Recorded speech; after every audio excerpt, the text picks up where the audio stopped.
Good afternoon. Warm welcome to our customers, live viewers on YouTube, and all the people that watch the recording. We'd hoped to meet you in person today. However, a rail strike was in between us and success.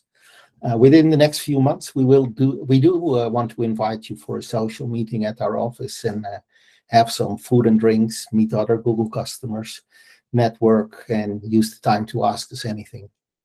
And today, my colleagues and our partners will talk about our customer success programs that we have recently revamped. And we will do that in light of FinOps, as given the current economic climate, finance is on top of everyone's mind. So what is FinOps? Here's the definition that the FinOps Foundation currently started to use. It is important to note that FinOps is a culture that should be embraced by different departments. Business that IT is supporting, finance, engineering, and technology alike, all play a role in making the right architectural decisions for the right price for the business. At the same time, we need to be able to report cloud costs in different ways, as a percentage of our costs per customer, per line of business, per project, or per technology. Forbes recently reported that the old way of treating IT spend doesn't cut it any longer. Cloud made OPEX from CAPEX, and we need to start looking at our cloud expenditure in business terms, aka per customer or line of business. And FinOps is essential for that. It is not a coincidence that FinOps is on everyone's radar. Not only have we noticed that the three hyperscalers have made it extremely easy for us to spin up resources in a way that the traditional control methods cannot govern well. But the current economic climate forces all to keep an eye on finance. With inflation numbers that are higher than most of the current generation has ever experienced, demands of salary increases go up, and that money needs to come from someplace.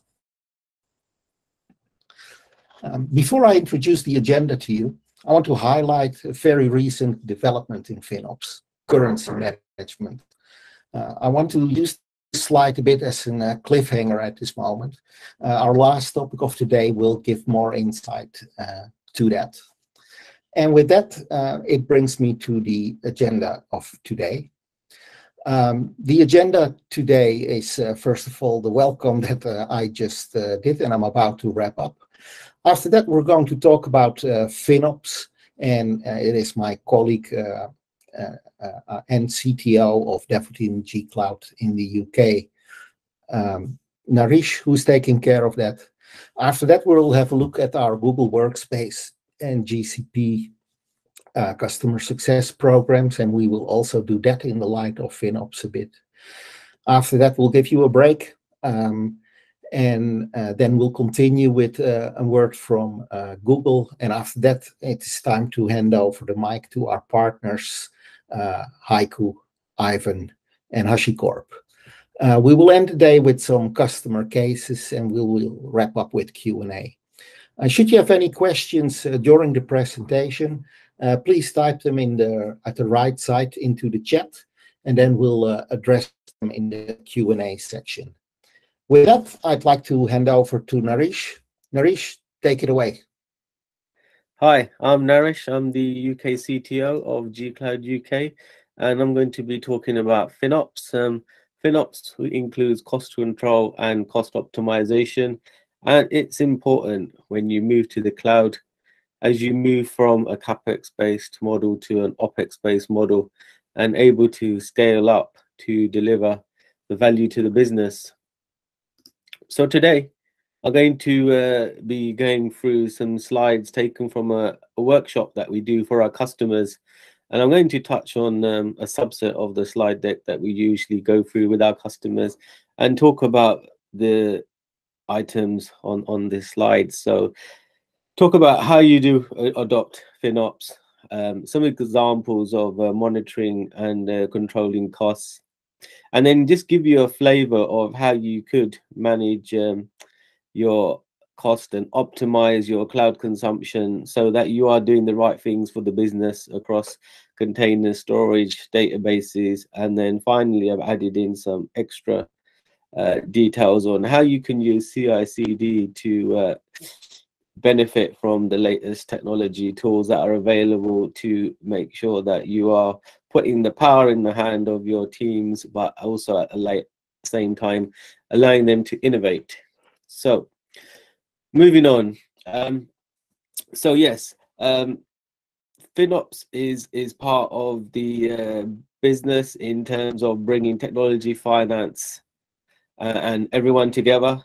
It's about making sure that everybody is financially accountable for what happens in the cloud, be it the engineering team, for example, software engineers, cloud architects, engineers, from finance to procurement. The product owner also has a vested interest in making sure that the FinOps culture is embraced within the organization, and at the same time delivering business value. And then you need to also have executives also involved in this shift towards optimizing and delivering value through your cloud transformations.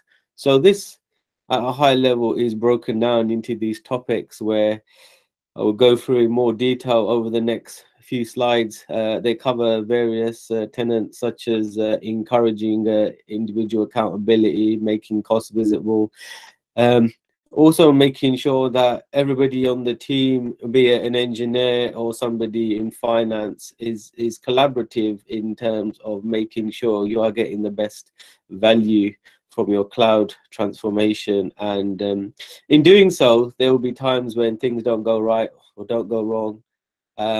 And you need to have a blameless culture, because when you are competing against your competitors in the market, sometimes you don't always make the right decisions first time, and you continuously optimize. So you need that blameless culture.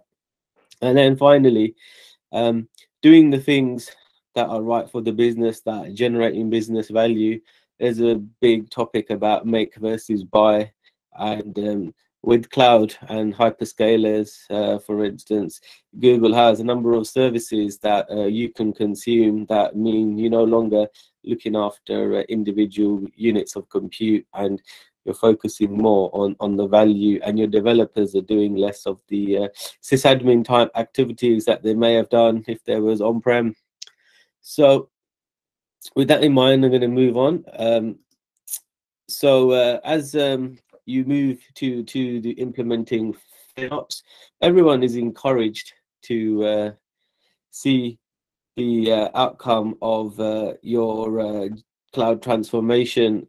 So with that in mind, everybody needs to understand how cloud workloads are costed, how the pricing works for those, and what techniques are available. And there are a number of courses Google can provide. For instance, you have the Google Cloud Digital Leader, you have the Professional Cloud Architect. All of these courses help to educate the user community who are involved in FinOps to optimize and make sure that you're getting the most value you can from your workloads in the cloud. And then in doing so, employees who optimize cost should be rewarded, and those successes should be celebrated, so that every month, for instance, you can have a look at how much your consumption was, and if you were able to celebrate those successes when costs were less than forecast, then it makes this FinOps challenge a lot more easier. And then the last point here is around making the cost visible. So as it's moving to an OpEx model, everybody needs to be aware, who's on the team, that cloud costs are variable. They're no longer fixed. In the old days of on-prem, where you would buy a fixed capacity of rack mount servers, and you would put a business case together, and then you will sprinkle some OpEx costs in there to support and maintain it. It was a very consistent IT infrastructure that you were looking after. But now with cloud, you can scale up and down It's variable month on month. You can be innovative. You can get time to market of your solutions out there a lot faster. So try and understand what those costs are, making them visible, sharing that with the members of your organization is quite important. So one of the challenges is how does the user community, the FinOps community, really understand what the costs are? And one of the benefits of having cloud consumption is a great proportion of the costs are in the GCP billing dashboard, and the bits that are missing are, for instance, if you've got any specific tooling that is in place on a SaaS model, etc. Those can all be costed in to create a fully loaded cost of your workload. So you can also include in the cost of your FTEs that look after it, any additional security tools, etc. These can all be accounted for, and then dashboards can be created, which will then blend the cost of the cloud and all these additional overheads, and then those can be analyzed to help forecast how much all of this is going to cost in the future, and whether the value is being derived from the workloads in the cloud. And then having this ability to see how much is being spent and what the fully loaded cost is, it helps to motivate teams, from the operational teams to the finance teams to the budget holders, to fully understand that whatever they do has an impact, and are they spending the money that the business has to spend on these investments on the right types of resources. So having that visibility is key, and having that power to spend and budget is everybody's responsibility. And coming on from that, as it's everybody's responsibility, then the whole team, the whole culture within the organization, it requires everybody to collaborate and everybody to improve their technical knowledge of how Google Cloud consumption works, and what operational processes are in place to ensure that you are constantly achieving business value. So that starts at the beginning. For instance, when you are assessing whether a workload is cloud migratable, cloud ready, or it needs to be transformed or refactored, then as part of the design stage, then typically you would evaluate different architectures and what the associated costs are, because not necessarily one may be a lot cheaper than the other, and just going with the first solution is probably not going to give you the same bang for buck as if you had a number of architecture solutions to choose from, and then look at the various pros and cons and trade-offs between each, and one of those factors being how cost effective they were. And in order to achieve this, then it's important that there is a knowledge base and a repository of reference architectures. So with everybody trying to learn cloud and FinOps all at the same time, and trying to be efficient and get time to market quicker and quicker, then having a library of reference architectures / design patterns, which can be leveraged across the organization, is quite key, so that if, for instance, a reference architecture exists for a Kubernetes cluster using GKE, then if that is optimized, then if that is then leveraged by other team members for other projects, then it makes sure that everybody is working on consistent design patterns and methodologies. So in order to grow and promote this culture of learning and growth, there needs to be a blameless culture, because not everybody is an experienced Google engineer or can forecast or predict what is going to happen in the future. So occasionally, at times, projects may overspend, and there could be a good reason for that. There could be a surge in customer demand, or something was not configured optimally. So because this is an OpEx-based cost model, the consumption costs on Google Cloud can be higher than anticipated. So being able to run these post-mortems and feedback means that you can continuously evolve and focus more on delivering value. And anyone who helps to reduce cost overruns and share their lessons, they should be celebrated, so that there is a collaborative, blameless culture across the organization, who share the lessons, and everybody benefits from lessons learned in the past to making improvements in the future. And the final part is project teams need to focus on maximizing business value. And what that means is the benefits of the cloud is you no longer have to look after individual rack mount servers anymore. You can leverage managed services and move to serverless architectures, and that optimizes the TCO of your workloads. And the more you can optimize, the better the TCO, because looking after individual rack mount servers and patching them and deploying upgrades to your solution manually or using automation is a lot of effort. Whereas if you have a serverless architecture and you use Cloud Functions or a Google Cloud Run, it means that you're no longer having to worry about how much RAM or CPU your workloads are consuming. You can just focus on the value, and then you can correlate that usage to the business value metrics to understand how the consumption that you are using adheres to your KPIs.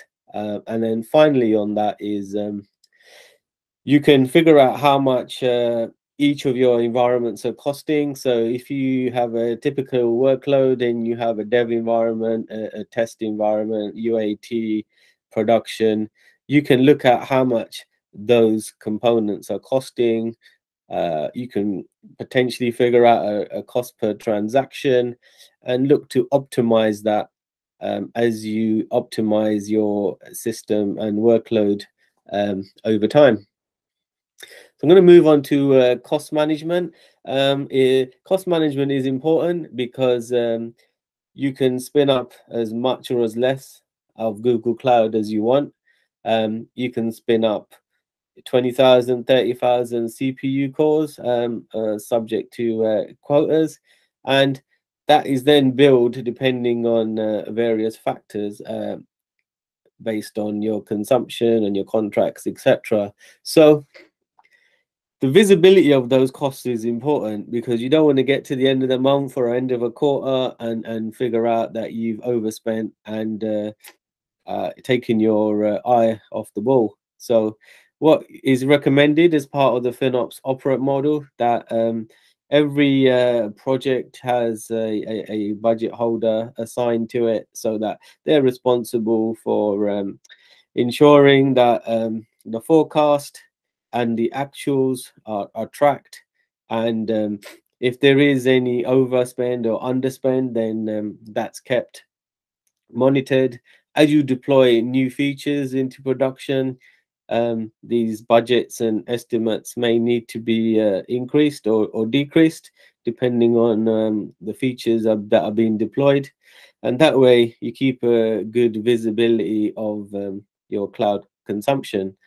And then moving on, the resources that you deploy to the cloud, whether it's compute, whether it's Kubernetes or a serverless function, they should be optimized for using managed services. Spinning up your own VM with MySQL, Postgres, or SQL Server, worked quite well when it was on-prem. But if you really want to leverage the benefits of the cloud, then managed services exist for those components. So now you can spin up a SQL Server database or a Postgres database, and Google looks after that. So you can focus on the value proposition and just create a database when you need it and connect that with your application for your data persistence.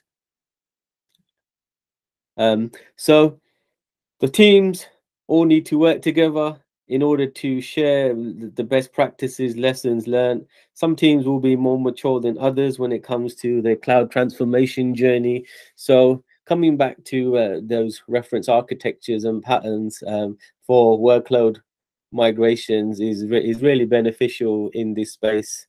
And then finally, I just wanted to touch on the cost, the rates of Google resources.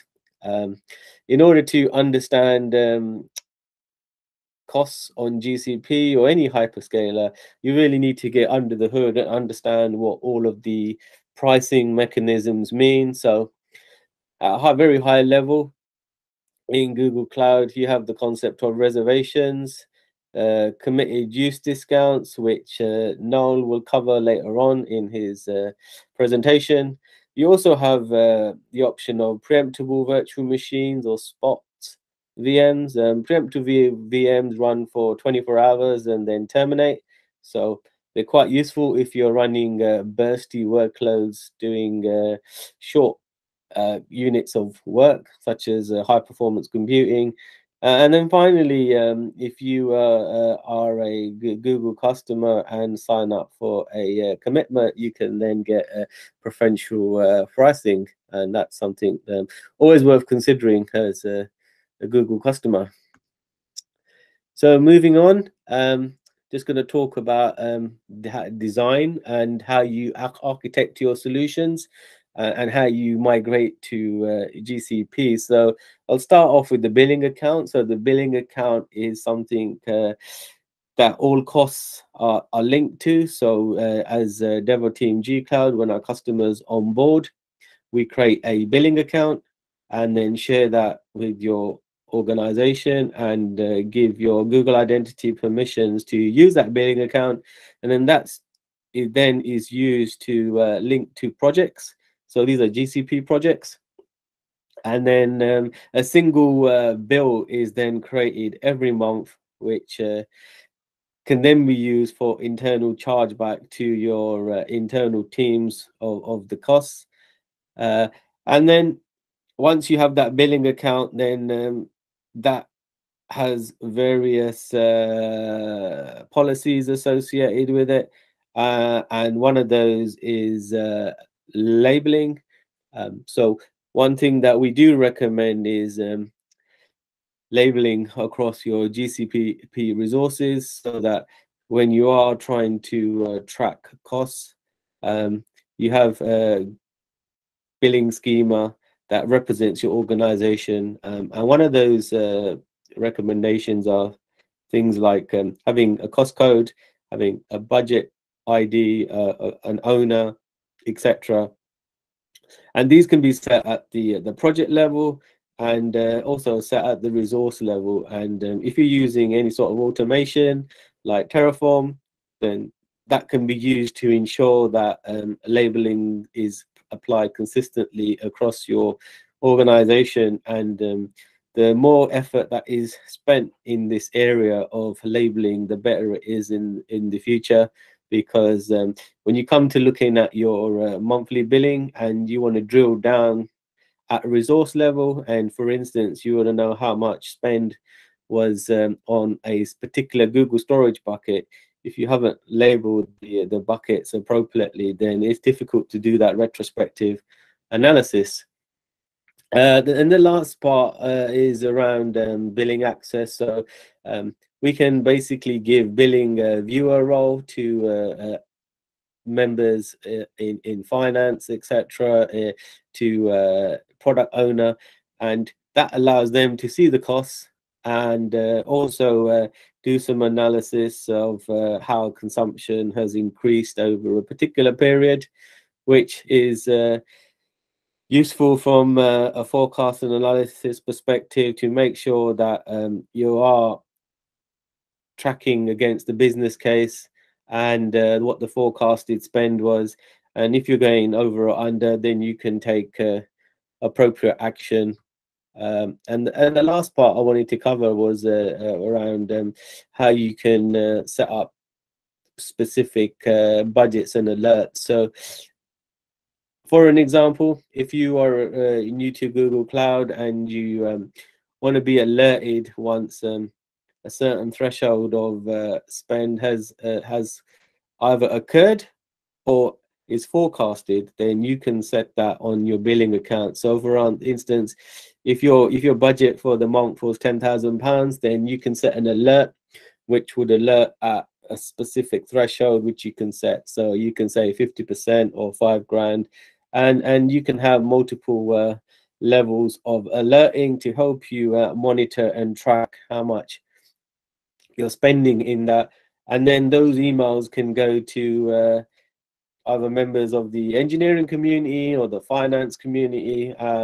Anybody who has an email address can receive those alerts. So it is one way of tracking how much is being spent in GCP. However, because it's just a budget, it's a budget alert, it doesn't take any action should you go over it. So it's down to individuals in the team or in finance to take action once you've reached a particular budget.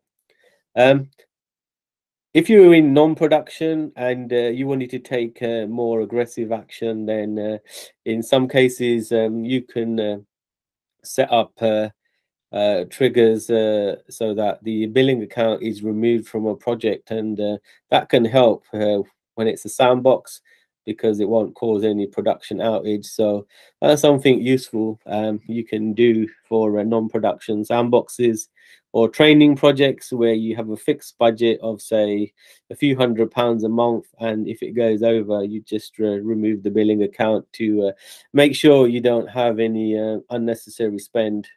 So moving on, there is a lot you can do when you move to cloud, and this slide gives you a high-level picture of what you can and what gives you the best bang for buck. So as I spoke about earlier, re-architecting to serverless in the top right is the most effort but the highest savings. So if you're moving a compute workload from on-premise to the cloud, then re-architecting it to make the most of Cloud Run and serverless architectures is going to give you the most optimum solution at the end.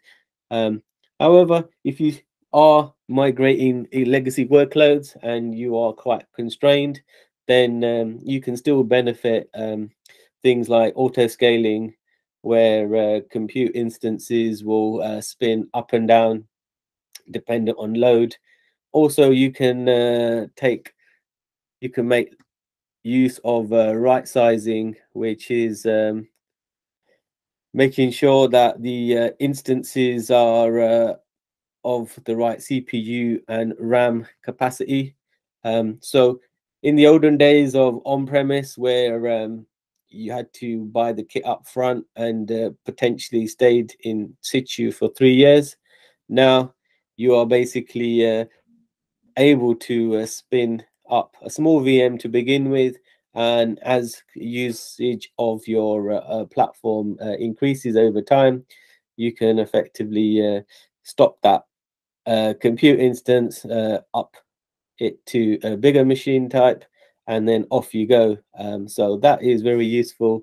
And then making most of, say, storage lifecycle policies is very useful from a GCP cloud storage perspective, whereby the user doesn't see any change, but underneath the objects that you're storing inside Google Cloud Storage are changing from one tier to another, and FinOps cost optimizations are being achieved through moving from one tier to another, which is slightly less cheaper, which helps everybody. And And then you have custom machine types, which if you need, for instance, a machine with a high amount of RAM but not a lot of CPU, then Google Cloud gives you that ability whereby you can right size the machine type for that specific workload.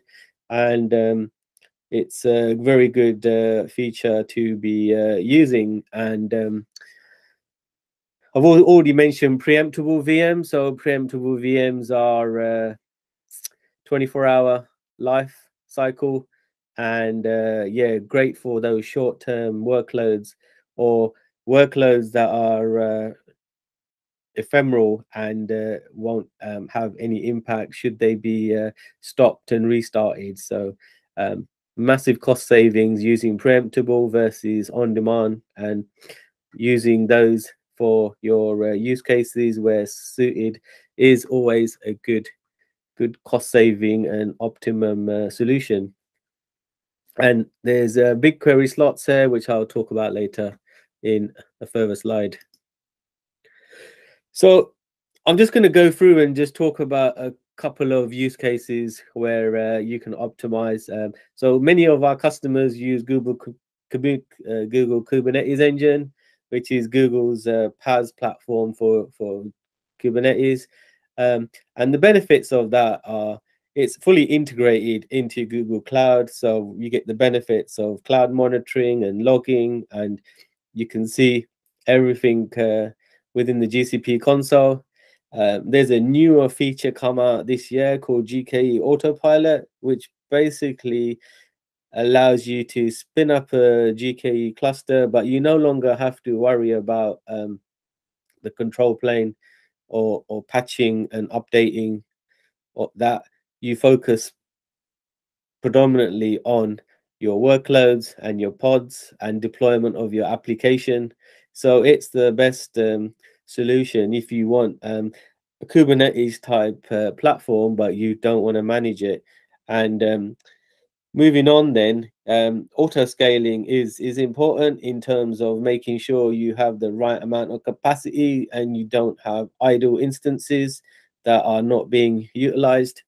So you have these various levers inside GKE, from horizontal pod autoscaler all the way to cluster autoscaler, which is adding and removing nodes from your cluster, which means that you can scale up from 1 to hundreds and thousands of nodes without you having to manually do anything.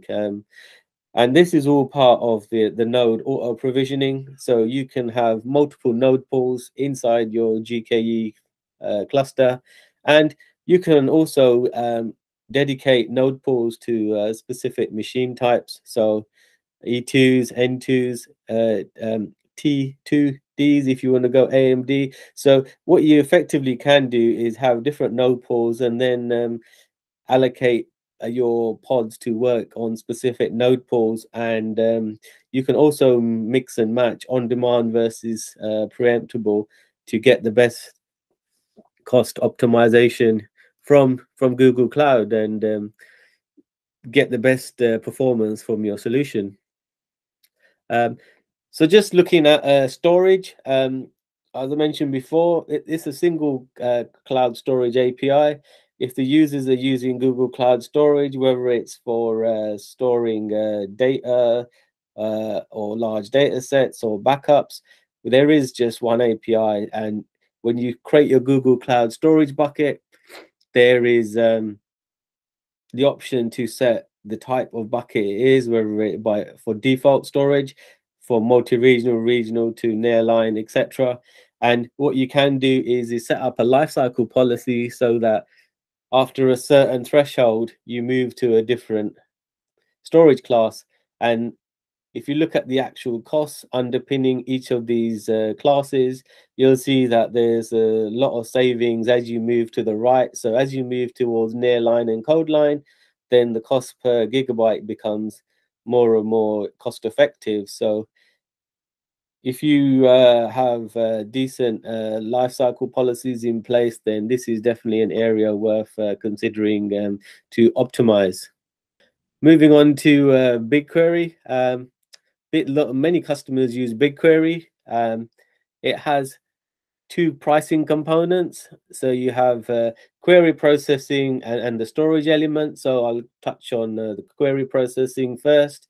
So you have on-demand pricing and you have flat rate pricing. So the way BigQuery works is you can store terabytes, petabytes of information. However, your data engineers need to be mindful when they are running their queries against this data set that they only are querying the data that they are requiring. So if you have a large sales table with orders going back multiple years, you really need to make sure that you have a partition set on that table for your order date. And then when you do your select clauses, you are querying based on that partition date of the order date, which means you're not querying petabytes of information. You're only querying the orders. You're only filtering the orders for that day in that partition, and it makes sure that you're being as most cost effective as possible. So that's your on-demand pricing, and you are typically charged for per terabyte. And when you move on to flat rate pricing is when you move away from the on-demand to a fixed price per slot. And this is something that we help organizations with in order to optimize their BigQuery usage. And the last part around BigQuery is storage. So if you've partitioned your tables, it means that data can move between long-term storage and active storage. So Google BigQuery has the concept of active storage, which is any data that's changed, and after 90 days, it moves to long-term storage. So by having these partitions, means that after 90 days, it will move to long-term storage, and the cost is effectively halved for that storage. That will finalize BigQuery. And the last part I wanted to talk about is how you can use CI/CD to optimize your cloud consumption from a FinOps perspective. So we have John later on talking about Terraform and Hashicorp tool stack. But I just wanted to give a flavor of how you could integrate FinOps and cost control inside your CI/CD pipeline. So typically you would use Terraform or infrastructure as code to deploy resources into the cloud. But if you use Terraform Cloud or Terraform Enterprise, it could be even better, because what you now can do is you can use a cost estimation tool that's built into Terraform Cloud to calculate how much the specific deployment was going to cost. And then based on Sentinel policies, you can then either allow that deployment to go ahead or not. As an example, if you wanted to make sure that deployments in sandboxes shouldn't be more than £1,000, then you can use a Sentinel policy to restrict how much resource can be deployed in a sandbox. You can do more granular stuff with the Terraform infrastructure as code. There is this new feature come out called run tasks. So you can use run tasks to integrate with tools like Infracrost, which will keep a more long-term view on how much consumption was happening inside your GCP project, and will make a decision based on a longer term consumption, whereas just taking a snapshot of a single pipeline run. So that is a very useful way of giving developers and engineers the power to work autonomously, but at the same time having this FinOps culture embedded within the day-to-day operational op model, so that they have the ability to spin up whatever services they're allowed to. So they can use BigQuery, they can use Dataproc or Dataflow, but Sentinel, which is the governance part, is allowing cost control to be maintained. So that is the final slide of my presentation, and I'm going to hand over to Pablo and Noel to talk about customer success. Great. So we're going to shift gears a little bit. We're going to talk a bit more on the Google Workspace from my side, and then I'll hand over to Noel on the CSS for GCP. So without too much further ado, let me introduce myself. So for those who don't know me, I'm Pablo Sava. I'm here as the Google Workspace specialist, all things Google Workspace CSS, so life after go live, and how you can best use your environment and your Google Workspace services. My background is over 9 years in deploying, supporting, managing Google Workspace with sensitive customers and retail customers, you name them. I've probably touched upon the different types of customers. And what I do here at Devoteam is I make sure that our customers take the full value from their Google services once they have deployed onto Google Workspace. I'll hand over to Noel now. He can do a quick intro, so go ahead, Noel. Hi, everyone. Thanks for joining.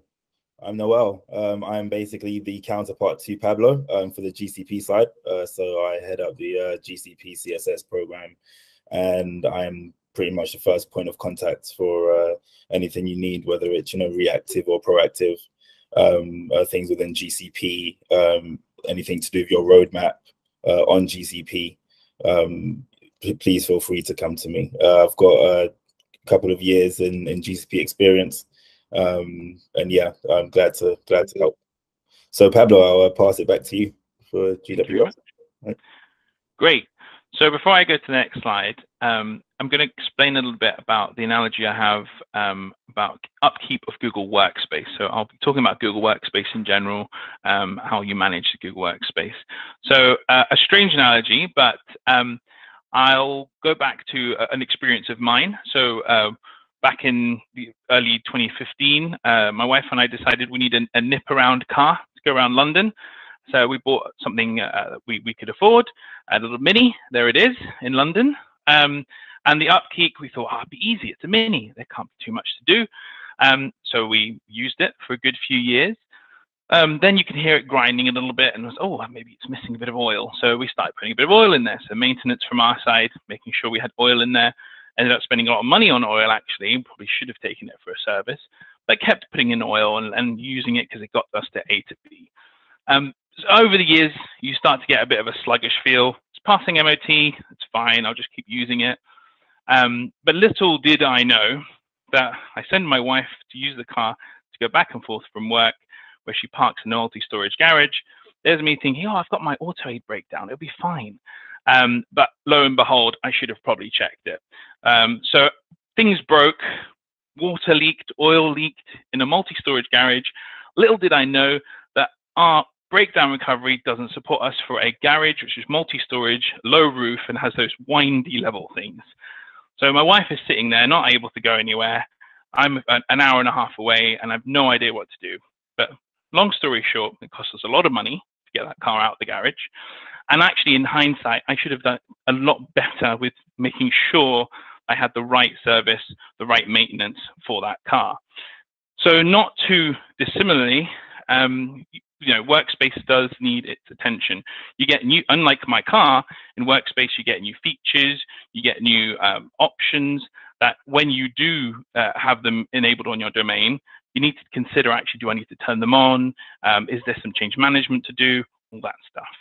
So to wrap up CSS in general, I would say, not just Workspace, actually, on GCP it applies to Noel's section as well. It's about making sure that, are you doing everything you need to do to make sure that your workspace environment is running as it should be? And that's the key, I think that's the key takeaway here from the CSS section. So at Devoteam, our CSS offerings, one of our offerings, and I'll go through those offerings in just a minute, one of our offerings is actually a license review. So depending on the contract you get for your workspace, you might have a year contract, 3-year contract. You will come to an end of contract where you have to renew your licenses. So what we often do here is we help our customers understand what they need to renew. It's very easy to say, well, I have 200 licenses. I'm just going to renew the 200 licenses again. Actually, it's probably worth taking a look at what type of licenses you need, understanding your personas in your environment. Check if you're using the right license type for the right accounts. That's really important as well. We also have a script here at Devoteam where we can go into a bit more depth in these accounts, like do they have delegated users? Do the delegated users, are they still active? All those kinds of things. So I'll give you a good example of how we've saved customers money by doing this. So we had a customer, it was a very well-known hotel chain. We ran the script, we did a bit of investigation of personas, and we found that they had 300 shared mailboxes. So that was initially right there, a big number that we could reduce because we could look at using a free service called collaborative inboxes. Now, obviously there's a bit of change management in there, and I'll go into detail on that in a second. But that was a big chunk of saving right there. The other part was we found that a hotel chain doesn't need full licenses for every user. So we actually did a bit of digging into the personas, and we managed to split those into Frontline, Enterprise Plus, and we had to put some Vault add-on for some Frontline users as well. So the numbers for this show that the cost saving just by mixing the SKUs was 315,000 or 316,000 for the first year, and nearly $1 million for the 3 years. So that was just the SKU mix. Then we went into looking at how we would transition these shared mailboxes into collaborative inboxes. So this cost saving includes the project to do change management and migration of data from shared mailboxes to collaborative inboxes. So the grand total was over $1 million in savings over 3 years. Now, that's a service that we provide with our CSS offering, and it's actually something that we recommend all our customers taking a look at before renewing their licenses. Another part where we look at how you can get most value out of your services. Now, I don't know if many of you remember the good old days with Google Apps and G Suite. It's definitely evolved a lot since then. And you used to have to buy third-party services with your Google Workspace license. I remember in the early days of deploying Google Apps, I should say, we would always deploy a single sign-on solution, Ping Identity, One Login, Okta. In fact, I have the Okta professional cert myself because we used to deploy it so often. So now we're seeing a lot of customers using Google's own identity service, which is great. There's very few edge cases where I can justify using a third-party one. Another example, we used to, again, Mobile Line, there's another certification I used to have. So we used to deploy a mobility solution, but now with GCPW, you can manage Windows devices. With mobility devices in Google, you can manage iOS, Android.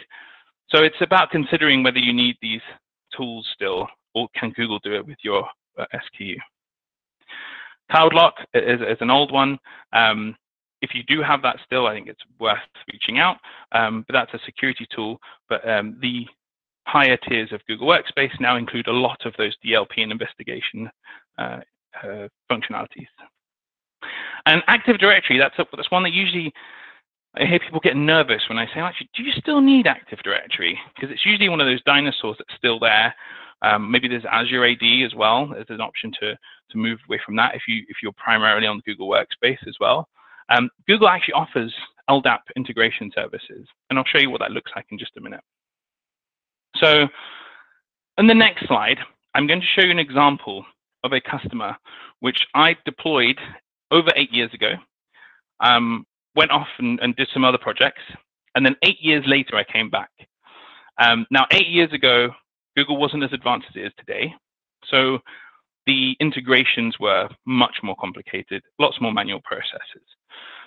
So don't be frightened. This is a very complicated structure. I don't expect you to know it. But what happened here is you have lots of these different services syncing users, the HR system syncing to Active Directory, syncing to GADS, syncing to Google Workspace. and schedule tasks for GAM commands. I mean, all of this is just area to go wrong. Not to mention the words manual process at the bottom there. There was no process for people not on the payroll, contractors.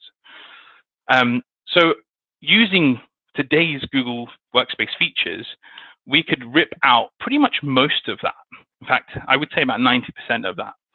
And automate all of that services, integrations with AWS, that's straight out of the box, all of those kinds of things. So one of the key issues, the reason that this customer said, actually, can you look at how our services work, is because logging was a mess. Logging was everywhere. And so the more services you have integrated into Google Workspace, the more logs you get. One of the first things we do for our CSS customers is we actually export Workspace logs to BigQuery. And that's really important because Google Workspace only keeps those logs for 60 days. So if there's someone's done something they shouldn't have, a file that's been removed, something like that, you want to have a look at the audit logs, but Google will purge them after 60 days. So I'm just going to hand over to Noel for a second here, who's going to explain how we can export those logs from Google Workspace and what we can do with them in the GCP world. Thank you very much, Pablo. And this is just one example of the many ways where me and Pablo, or just in general, Google Workspace and GCP can collaborate with these particular use cases. So as you may or may not know, there is an option to export these logs from Google Workspace into BigQuery, as Pablo mentioned. And now, once they're in BigQuery, you can actually benefit a lot of ways. So first and foremost is the long-term retention, which obviously then helps with if you have any requirements for auditing, and if you need to keep it for a certain amount of time, then you know they're safe. You also benefit from the long-term, I guess, optimization costs that you get from BigQuery. So if you're exporting these logs to BigQuery and you're not accessing them for over 90 days, you do benefit from a reduced amount of cost per partition in the database. So as you can see here, once you've exported these logs into a project and into a particular data set and table, if we take partition A and that was the most recent export, then you'd be paying a certain amount, but your partition B and C would be a lot more cheaper because they're not being modified. So you are kind of benefiting from, I guess, you know, the long-term retention and the cost of it all. So I'll pass that back to Pablo. Thank you very much. So now we've got an environment that we've managed to simplify. We've managed to aggregate logs into somewhere simple and relatively low cost. And we end up with an environment that looks something like this, which is, I don't know about you guys, but I think that's a lot simpler than the original picture, where actually Google is the single source of your user list. Your HR system feeds into Google, creates the accounts, and Google's identity manages the SSO with AWS, the just-in-time provisioning, even Windows devices managed by GCPW in Google. Radius servers you can still integrate into Google, or you can use Chrome OS and deploy Wi-Fi credentials through the policies there, or GCPW. You've also got the ability, if you've got some of those legacy services lying around, you've got the ability to integrate your print services and things like that that still use LDAP through the secure LDAP connection that Google provides as well. So all in all, you've got a ability to actually simplify, reduce technically, your platform size, your technical debt, and potentially save on licenses for other services too. It isn't just about the technical side too. There's something to be said about change management, making sure that all your users are aware of all the services. Google Workspace, the service suite, is massive. It's huge. So there's a core set of services, but there's so many more. Data Studio, making sure that everyone was aware of Meet and how that works. You don't have to use Zoom. All those kinds of things. Change management can definitely help with the return of investment for Google Workspace. So it's not just technical as well. Having said that, what do we provide for our customer success? So as long as you are you have a committed contract with us, then you will automatically be able to consume our free services. So that includes a security assessment per year. That means that we will review your environment, give you a report that shows you which of these items are priority to fix in terms of security.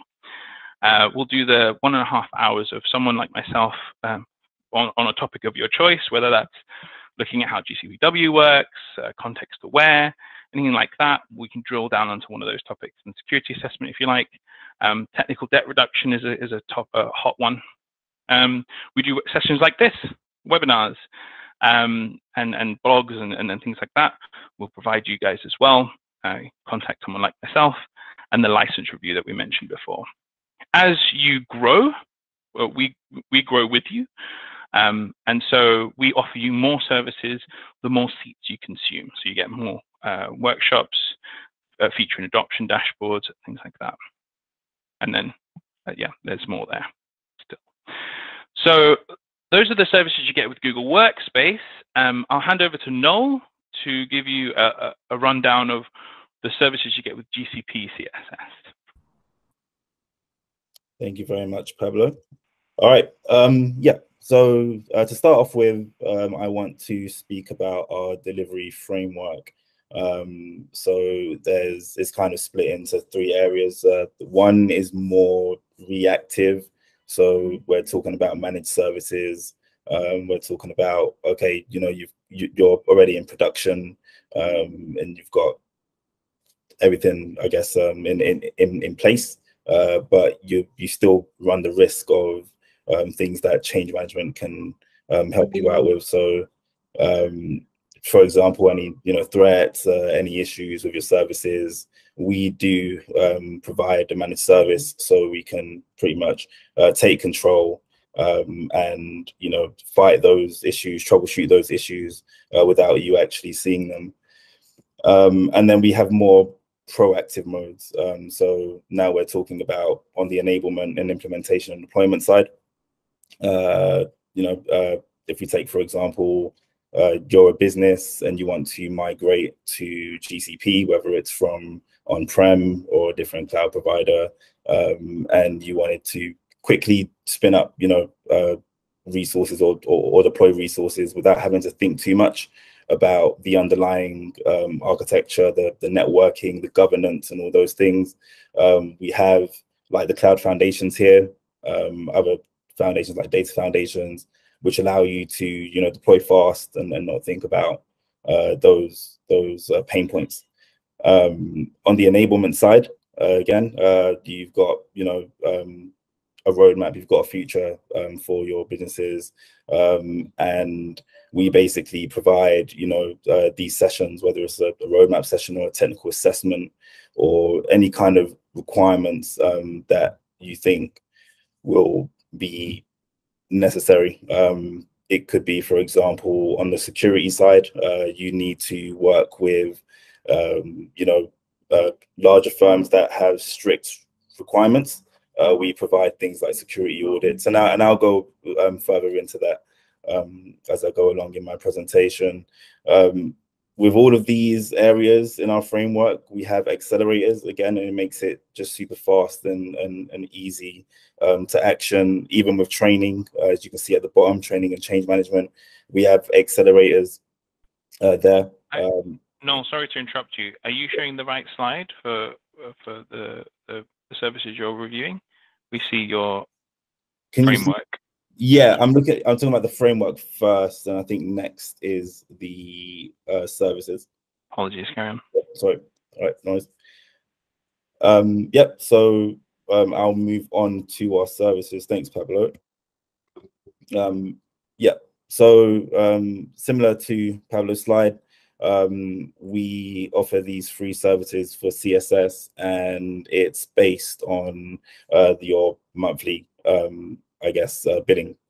So you'd obviously have to have your billing with us, and this is what we provide. So they're pretty much similar with all of the bands. The only difference is, I guess, the frequency of some of the services we provide. So for example, we have the MSP Command Center. the MSP Command Center is a great tool. You can think of it like, you've got your billing console. You can do things like track your billing per a certain time frame for a specific project or a specific service for a month, for example. But where MSP Command Center is more different, I would say, and is that it's more customer focused. So if you can imagine a situation where you have business outcomes and you want to map them to your GCP cost, you can do that through here.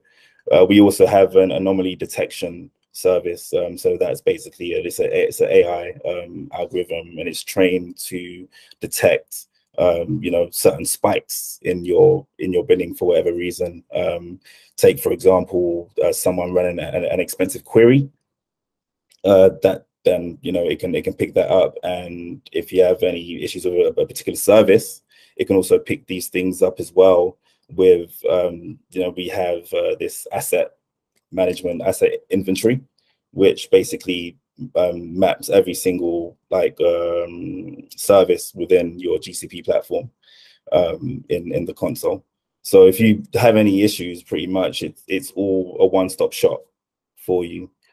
We do customer onboarding workshops similar to now, where we go through again the free services, also our paid services that we have, the business architecture reviews. This is where it changes a bit depending on your monthly billing and consumption. But in these business and architecture reviews, what we're able to do is provide you guidance. So whether it's your governance and maybe the way you've organized your organization within GCP, or your projects, are you using folders, for example? So if you have a bunch of different projects, some are in production, some are QA, some are dev, how are you actually managing those? How are you how are they structured within your organization? Also, we can provide guidance based on, and I think Naresh touched on it earlier, things like labeling. So from a FinOps lens, what are you actually doing for to be able to track your GCP consumption, your GCP cost, and map it to these business outcomes. So we provide that within those reviews, and on top of that, we also provide consultancy days. So the consultancy days differ depending on your consumption. Of course, you get 3 days for your consumption being under £15,000. And within these consumption days, it can be used for anything like architecture advice, platform audits, any extra training, things like that. Just anything that you feel is required for your business at that moment. That's what the consultancy days are for. So for example, with those consultancy days, one of the things that we do is a security assessment, or we can do if you want it. And again, back to the example I used, we've actually had some customers where they're looking to in their future roadmap take on specific clients with specific requirements, security ones in particular. And what we're able to do in these security assessments is basically scan your whole environment, your whole organization for any threats, any vulnerabilities. And I think it's about 150 different items within security that we scan for, and we're able to then share these findings. We're able to do collaborative workshops with you as well through the audit. And any findings that we have, and if there's an action that we're going to perform, obviously we'll give priority to that, and we'll provide an effort estimation and things like that. And you'll get the whole report, the best practices, any recommendations. That's what we provide. Another thing as well, again, back to being proactive, is GCP Cloud Foundations. So if you think about your well, even if you don't have, but if you think about any cloud applications or anything you spin up on the cloud, there has to be a foundation, and that foundation needs to be solid. It needs to have the correct governance. You know, the complete foundation needs to be there. But for, you know, new and existing clients, they don't always want to think about that. They want to focus straight on deploying to the cloud and, you know, meeting those business outcomes that they have. So with GCP Cloud Foundations, we're able to actually spin up like a base model, a base environment with things like VCS. So you've got your version control and your infrastructure as code already set up, and you're just able to deploy fast and easy. So again, it's all about the rules of, you know, good governance, quick and easy to the cloud, and also being future-proof. So we don't just, you know, spin up a foundation environment to not think about, you know, what your roadmap is. So that's very important to us. The next area I want to cover, again, from a FinOps lens, is what we do with the cost optimization side of things. So if you look at, you know, your current situation, for example, or the current situation of, you know, Google increasing their prices for certain services, which starts next month, and they will be rolling out more information about, you know, other increases in services. You might want to start looking about the quick wins and the nice and easy tasks that you can do to reduce these costs. One thing that we do is recommend using committed use discounts.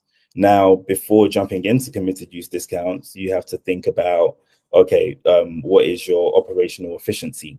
So when I mean operational efficiency, I'm actually talking about you're using a set amount of resources, but it's not consistent over time. So maybe in the months of the summer, it might hike, and in the holiday months, in December, it might hike a lot, and other times of the year, it's a bit less, and you want a consistent view of, you know, how much you're spending to be able to then be more cost efficient or price efficient in this case, which is what committed use discounts falls under. So assuming, you know, your operational efficiency is in place, and then we then look at, okay, you know, how can we drive that spend down? So with committed use discounts, we have two different types. There's your spend-based committed use discounts, where for particular services, the ones listed here, Cloud SQL, VMware Engine, Cloud Run, and Autopilot for GKE, they're based on your spend, how much you actually spend per hour of your consumption. Then you have your resource-based, which is your compute engine, your GKE standard, and your Dataproc, which is your resource consumption. So that would be your virtual CPUs, your GPUs, your local SSDs, and your memory. So with that, Google has their own recommendation tools. We also provide an extra layer, which is focused more on the context of the customer that we're dealing with. This is an example of what we do. If we take a compute example, we will look at the eligible on-demand usage, which is basically what we calculate based on the context of your business, how much you're using on a consistent level.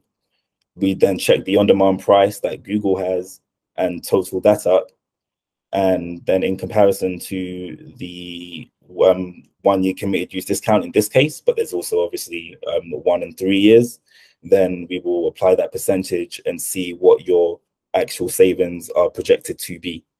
So this is just an example of a customer where we've done that.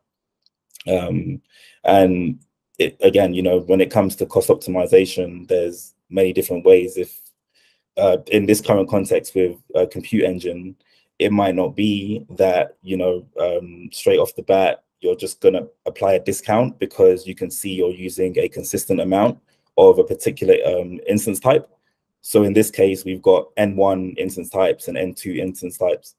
In a situation where you're using many N1s, we then, you know, take a step back and say, okay, with the expertise that we know, why would you need to use N1s? Why not use N2s? They provide more of a discount. They're more efficient instance types. So, you know, maybe you might want to migrate your N1 instances to N2.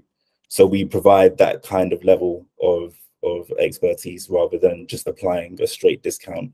The same goes for other instance types. That if we see that your workloads don't need to run on a N generation and they could run on a more efficient and instance type, like a E generation, we'll also provide that expertise, and that would obviously give you more of a discount and free up your budget. So lastly, another thing that we look at is refactoring. So again, from a FinOps perspective, it's not just about driving the cost down, it's also, you know, looking at your environment and seeing what can be re-architected, what are the, you know, inefficiencies that we spotted. So in one instance, there was a customer that came to us, which was a royalties management company, and they wanted us to look at their SQL queries and see how they could further optimize in BigQuery. And they had a few key challenges with this. So what we noticed was they were using their BigQuery as a transactional database. What they were doing is they had basically sales figures coming in, and they needed to do calculations to be able to basically split out the royalties to the specific end users. And what we noticed was that there was a high consumption in particular statements that they were running daily, and it was frequently. And of course, their table size will grow with their company's growth. So what we looked at was, you know, how to actually optimize these queries, and through the means of partitioning and clustering, they were able to get certain queries, their largest queries, from like 337 gigabyte down to 8 gigabytes. There was other situations with larger queries where they were able to get it down from 200 or so gigabytes for specific queries down to the megabytes. So this is really important, because not only is it just driving down the cost build, but it's also now freeing up their resources to be used for something else, whether it's you know, AI, ML within BigQuery, and that's what's going to help to provide the business value. Thank you very much, Oliver. It's a pleasure to be here today, and thank you for our fantastic partner, Devoteam, for hosting us, and a special thanks for our amazing customers who have been working with Devoteam on this journey. So on this evening, we're going to talk about how we solve with our partners your toughest challenges as our customers. And we can probably move to our first slide, Oliver. I just wanted to give you in this presentation a walkthrough of Google Cloud's differentiation and how we solve these problems with our partners like Devoteam.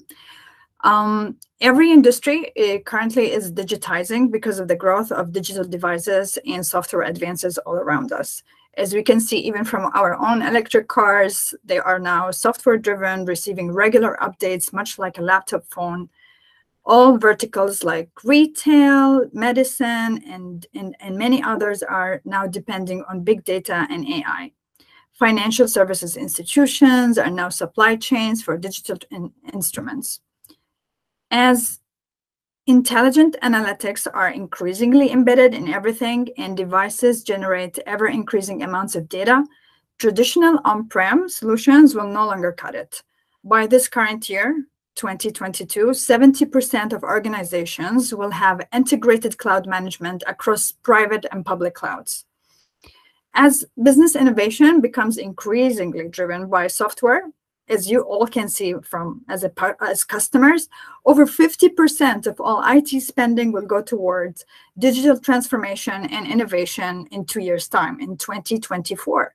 And by 2025, more than 90% of new enterprise apps will have an AI embedded. Leading organizations, like all our amazing customers who are with us today, will increasingly rely on AI and data analytics to launch new business models, create more customized customer experience, and optimize operations to drive down costs.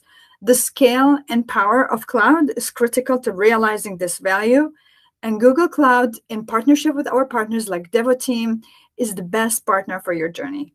If we move to the next slide, we can see that whether your organization is looking to build new applications on the cloud or transform your current infrastructure, Google Cloud can help advance your agenda. We have found that organizations generally have cloud initiatives across 3 areas: new workloads, migration from on-prem to the cloud, and full-scale digital transformation. And if we were in a room now, I would have liked to ask questions across these areas. What initiatives is your team focused on? As you think about strategy, how ready is your technology, operations, and talent for the cloud? At Google Cloud, along with our partners like Devoteam, we bring value along the spectrum from a reliable infrastructure with far fewer outages than other hyperscalers to leading data analytics capabilities and a culture of innovation. If we move to the next slide, we can look at all the top enterprises that have been on the journey with us at Google Cloud. While Google Cloud initially supported the needs of disruptive cloud-native startups, global enterprise with complex legacy infrastructure now regularly select Google Cloud as their partner.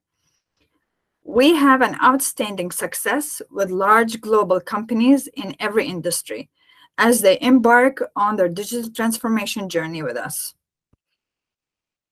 And moving from all these top amazing enterprises, we go to the next slide and we look at what makes us at Google Cloud different from other hyperscalers, and why you as customers want to work with our partners and partner with us on this digital transformation journey. Let's dive into more about what makes Google Cloud different. We deliver end-to-end security solutions from data centers all the way to the devices with a purpose-built infrastructure and security by default. We believe in an open cloud, and we have designed Google Cloud to support whatever system best suits your needs, whether hybrid or multi-cloud or even something in between. We strive to make cloud easy to use, automating manual tasks and configuration wherever possible, so your teams can focus on developing your products and services and less on managing the infrastructure. We embed intelligence in everything, making it easy for you to apply artificial intelligence and machine learning in your own organization, in your own environment. And we bring our customers, our amazing customers, the best of Google in our all solutions. We can help you to create more innovation and collaborative culture in your own organization. If we move to the next slide, we will look at why Google Cloud is best in class for security, from devices to data centers. A recent Forrester Wave report named Google as a leader among data security portfolio vendors. Google brings you end-to-end security with custom-built layers from infrastructure to endpoints, derived from our own experience of protecting the billions of customers that use our services. Our privately managed network infrastructure, one of the largest in the industry, ensures your information and applications are the least exposed to the public internet and its inherent risks. And on top of that, we offer VPC service controls that allow you to further define your own security parameters around your Google Cloud resources. Only Google Cloud offers cloud data loss prevention as an API that can be used in applications, which scans and redacts sensitive data before it's even sent to the cloud. For example, users can easily select types of data to be redacted, from national insurance number, phone numbers, just from a drop-down menu, rather than having to type a line of a code. Only Google offers encryption at rest across all platform services by default. If we move to another slide, we can look at peer customers that have a proof with Google Cloud, why we have been best in class. One of those great examples is our customer HSBC. Let's look at some of customer proof with HSBC. HSBC decided to have a cloud-first strategy. They partnered with Google Cloud to provide a managed, scalable cloud, operating under heavy regulations and close scrutiny and scrutiny. HSBC felt moving customer data to Google Cloud was safer than managing them themselves. Once HSBC gained the necessary approvals, their Google Cloud-based analytics platform is now helping them track down fraud 10 times faster. Yes, 10 times faster, and calculate a country's liquidity in a minute instead of hours, in a minute. We also have such great cases like PayPal, who used Google Cloud to build a cloud development environment that was completely isolated from the public internet.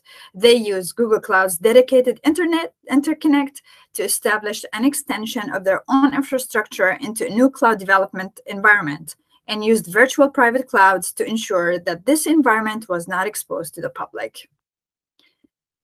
If we move to the next slide, we can look at how Google Cloud is best when it comes to hybrid and multi-cloud solutions, and why Google Cloud is the preferable choice for many customers. We are committed to an open cloud that enables our customers to set up the optimal solution spanning on-prem and multiple clouds without being locked into a single provider. If you want to be with Google Cloud, with AWS, with Microsoft, this is what we are capable of providing. We offer tools that operate across systems and vendors and allow you to monitor your system from a single place. We offer multi-cloud management, allowing you to enjoy applications across hybrid and multi-cloud without changing the underlying code. That's the key thing. We also offer a full suite of features, including migration and configuration management, to enable you to migrate and modernize your VMs to your container and cloud provider of choice in our streamlined motion, without upfront modification to the original VMs or applications. This means that you don't have to jump through hoops on learn a new language. You can just run all your container workloads on one consistent platform. Our portfolio also includes Google Cloud's Apigee API management and a platform.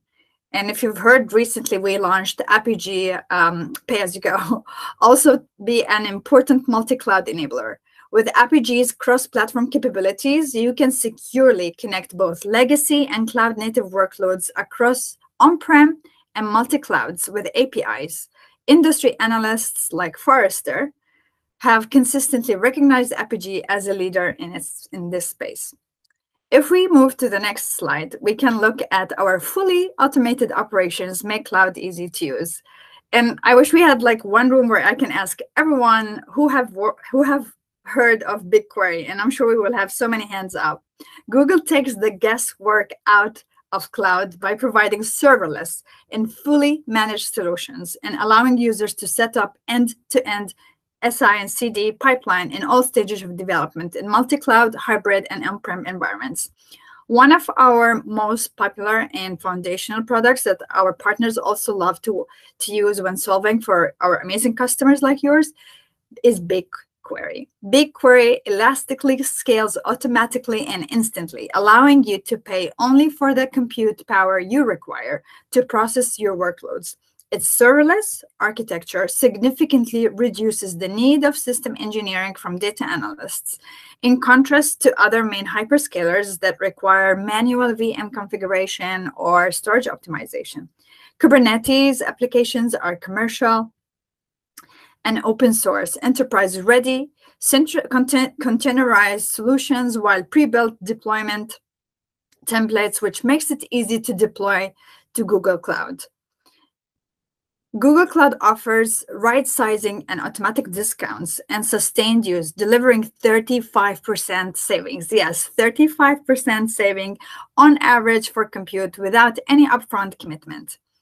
If we move to the next slide, we look at a fantastic examples of how we solved leveraging BigQuery with our customers. One of the interesting customers might be here on us on this customer day is Ocado. Ocado, which is the world's largest online-only grocer, migrated its on-prem database to BigQuery, delivering results 80% faster for 33% less cost. Yes, you heard that right, 80 times faster for 33% less cost. If we move to the next slide, we can look at another example. If you have ever played Candy Crush on your phones, that's also the company of another customer we work with. So King, the makers of Candy Crush Saga, is the leading interactive entertainment company with 270 million players a month and 70 billion events processed per day. King needed a new way to operate at scale and move off their legacy on-prem environment in order to tackle future challenges. They turned to Google Cloud. They came to us to help them meet their infrastructure needs. By leveraging Google Cloud's BigQuery, King boosted its analytics capabilities to drive cost and operational efficiencies. If we move to the next slide, we can look at, again, HSBC and how they migrated with BigQuery. Google Cloud provided a managed cloud environment that accelerated time to market for services, improved security, it improved governance and regulatory posture, and reduced the complexity and the cost of big data analytics while empowering the company's data analysts and scientists. This was like a phenomenal thing. One of the things that HSBC CIO said to us, migrating workloads to Google Cloud has resulted in both technical and financial returns and has helped us spur innovation within our large, globally dispersed institution. Another example is Sky, that used cloud pub and sub ingests, diagnostic data, and eliminated data loss. If we move to the next slide after HSBC, we can look at Sky, that ingested diagnostic data and eliminated data loss caused by bottlenecks in server capacity. Cloud data flow passes parsed data to cloud storage. BigQuery created a data warehouse and Stackdriver monitoring triggers that emailed and Slack alerts if issues occur. And Cloud IoT Core expanded its current data pipeline and architecture. If we move to the next slide, we can talk a little bit about our AI and ML capabilities and then move to our flagship event of this year. So as we said previously, that at Google, we have democratized AI and ML to unlock organizations' wide value for data. Users can use the range of pre-built AutoML algorithms, whether through AutoML tables to run predictive analytics or structured data, AutoML natural language custom entity extract to analyze customer sentiment scores, or AutoML vision to incorporate IoT data with edge GPUs to allow people across the organization to quickly train high-quality custom models. BigQuery ML allows data analysts to deploy machine learning, saving them the hassle of learning new language like Python or R or other language. If we move to the next slide, please, we can see what is it that Google brings, the best of Google that we bring to you. Enterprises around the world have chosen to work with us because of our culture of innovation, and we can also help you to build this culture in your own organization. For example, powerful AI, ML productivity and collaboration capabilities pose exciting opportunities, and leveraging Google Cloud innovation with BigQuery and other tools, we can together come to a great solution. If we move to the next slide and the slide after, we go, I'm just conscious of time that we have maybe like 2 minutes to go. If we go to the verticals where we see that the next slide, please, we go to how we innovate with our industry-specific solutions. So we build on our digital transformation platform as a foundation, but we work with each vertical. And when you work with our partners and our sales teams, you will see that each vertical of those verticals have their own salesperson that will look after you. If we move to the next slide, we can see how we can leverage a broad ecosystem of partners to deliver best of breed offerings. Because at Google Cloud, we want to support your existing software and infrastructure investments that you have made or new solutions you might want to adopt to run your business. We understand that also want the freedom to invest in your Google Cloud. That is why we continue to work closely with our expanding ecosystem of enterprise hardware and software solutions you depend on. And if we move to probably the slide after this, we can see how our account teams that have deep industry experience are ready to help you to create a custom journey.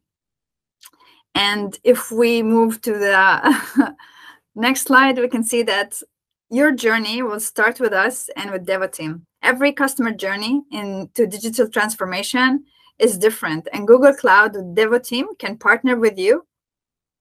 Can we move to, yeah, and the next slide, please. Yes, this slide. With you, whether you seek to pilot a workload on the cloud or launch an organization-wide transformation with Google Workspace. As a next step, we recommend starting with a one-day workshop with Devoteam and Google Cloud customer engineers and solution architects to understand your business needs better. Like, we want to understand what is your problem and try and solve it for you, and to dive into potential use cases and how Google Cloud can help you. And then we can understand your current IT stack before designing and running a proof of concept pilot so you can test Google Cloud for yourself. If you wish to go ahead, please reach out to Devoteam. We would be happy to set it up and solve the problems together. I wanted to thank you all for today and want to remind you that our flagship annual event, Google Cloud Next, is taking place next month between October 11th and October 13th. So please, if you wish to attend, reach out to Devoteam or ourselves to register. I am very grateful for your time today, and I hope you have found it very helpful. And thank you so much, Devoteam, for the day and for hosting us. Great presentation by Diala, wonderful. So really complete coverage of why Google Cloud, right? And as customers migrate to Google Cloud, and they go through different stages of that, what we like to call Google Cloud journey, right? What HYCU specializes on is protecting customers' data as they are embarking on this journey. As we know, right, once you introduce change, you have started your life on-prem years ago, and then you start to modernize infrastructure and applications, that handle lots and lots of data that are business critical to you. As you migrate to Google Cloud, this data is going to change location or structure or container, right, hosting applications, and then wherever the data resides, HYCU specializes in protecting that data. So basically backing it up so that your business is protected. And not only that, but also we make sure that your backed up data is also protected against ransomware attacks. As we know, right, ransomware will very often go after your backups too. It will try to encrypt them so that when they attack you, you are not able to recover even from backups. HYCU has a cure for that as well, as you will hear. So this is today's presentation. My name is Bogdan Vir. I'm a senior director at HYCU, and I take care of cloud partners in EMEA. Very short agenda. You probably have not heard about HYCU yet. If you have, wonderful, right? Otherwise, I'll give you a short intro. Then we'll also talk about this question that sometimes pops up, which is, why would I back up in the cloud? Why is that necessary? We'll see that there are some good reasons for that. Then we'll go through the 5 key backup or /data protection use cases that our customers very often deploy when they are at various stages of migrating to Google Cloud, and they reap some immense benefits, as you will see. And then, you may ask also, what about multi-cloud, right? How do I handle those situations? And there is an answer to that too. So first, who is HYCU? Very shortly. We are based out of Boston, more than 300 employees globally. We specialize in multi-cloud data protection, migration, and DR, so disaster recovery, right, for on-prem, public cloud, as well as SaaS applications, right? As we know, SaaS is actually the future, right, the way forward, where people want to start using functionality and not fiddle with maintaining applications themselves, right? They leave this to vendors. And of course, what's important is also that the product you are looking to potentially adopt has other happy customers that would recommend it, and that HYCU is absolutely part of that.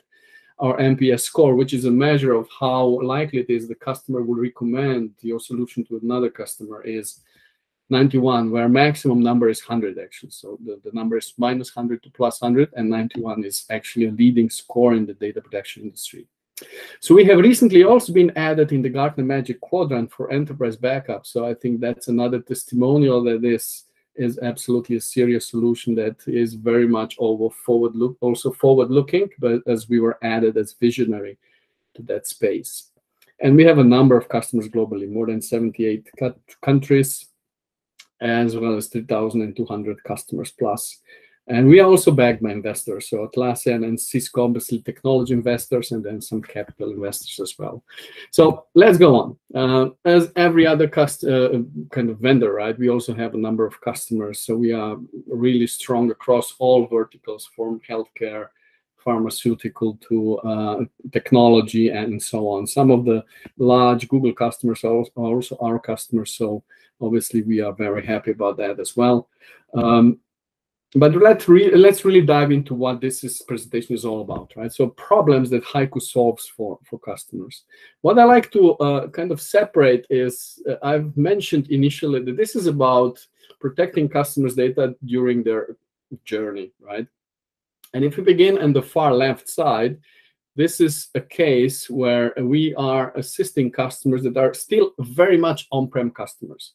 So they are looking, to run on-prem environments, virtualization, probably VMware and similar, and they are looking to start using public cloud for some use cases, right? And what would those use cases be? Now, HYCU offers 2 additional very attractive use cases that those customers can start adopting Google Cloud for. What I like to call those use cases is backup and disaster recovery to the cloud. So if you are an on-prem customer running VMware and you look to, well, I need to protect my data against ransomware attacks. Bam, right? You can use Google Cloud for that. Google Cloud Storage, lock down your backups, very easy. Or I want to use my Google Cloud as disaster recovery platform. If my on-prem completely crashes or I'm attacked by ransomware, I can spin up a fresh environment in Google Cloud and just survive easily within hours. I can be operational, and then I have time to fix my on-prem, right? Very valuable 2 use cases for on-prem customers. Then, the middle use case is really, we can also assist customers to migrate to the cloud. As you will see, this is kind of a consequence of capabilities we deliver. So that's also very much doable with our software. But I know customers typically also use other means of migrating. So it's not really the primary use case most of the time for us. But we can do it. And then, of course, once customers do migrate to the public cloud, either completely or with certain use cases, and they start to use native Google Cloud functionality, such as BigQuery, Cloud SQL, we've heard a lot about that during today's presentations. HYCU is also able to protect, traditional resources, such as virtual machines, as well as platform as a service resources. So as you migrate and do this Google Cloud journey and you advance your application modernization more and more and become really Google Cloud native almost, we can manage your data protection throughout this journey. As well as one important element, we are going to make sure that your backups are also ransomware protected. So ransomware will not be able to touch them. Okay. So why backup in the cloud? Very often, people ask us, well, Google Cloud absolutely is a very extremely solid platform. You cannot just lose the data, and it's true, right? But you can lose data for other reasons, not necessarily infrastructure kind of problems, right? You can lose data simply by human errors. People make mistakes, so you may have malicious users that would delete something, and you would not notice soon enough, and then all of a sudden, it's impossible to recover anymore that data, right? So we had customer cases where customers deleted buckets and they just didn't notice soon enough, right? With the backup, you can simply restore a bucket and it's done deal, right? No problem at all. Cyber attacks also, you're not immune to cyber attacks, even though you're in the Google Cloud, right? Or on-prem or anywhere in between. So we can help with that as well. If you don't have backups, really, it's sometimes, it's almost impossible to recover. unless you pay ransom, and which we are assuming you don't want to do, right? And then compliance. Some certain industries are actually bound to by law or business regulation to implement backup simply because they cannot afford to lose a byte of information. And this is where backup again helps to achieve that compliance. So let's dive into the 5 use cases. Remember, I was talking about backup to cloud, DR to cloud. We are going to look how actually these look in the real world. So first is, you have an on-prem customer, right? Imagine they're running VMware, maybe some physical machines, Nutanix, and whatnot. And obviously, they want to protect their data, right? And applications and virtual machines. And they're backing up, of course, to local NAS. And there is this well-known kind of best practice backup rule that is called 3-to-1 that requires customers to have 3 copies of their data always at any point in time. 1 is your production, and then 2 backups, right? So that's 3 copies. That 2 copies are stored on different media, and 1 copy of your data is stored off-site. So if you look at this setup on-prem, right, they only have 1 copy, and even if they would have a second copy, they would not satisfy the last criteria, which is 1 copy has to be off-site.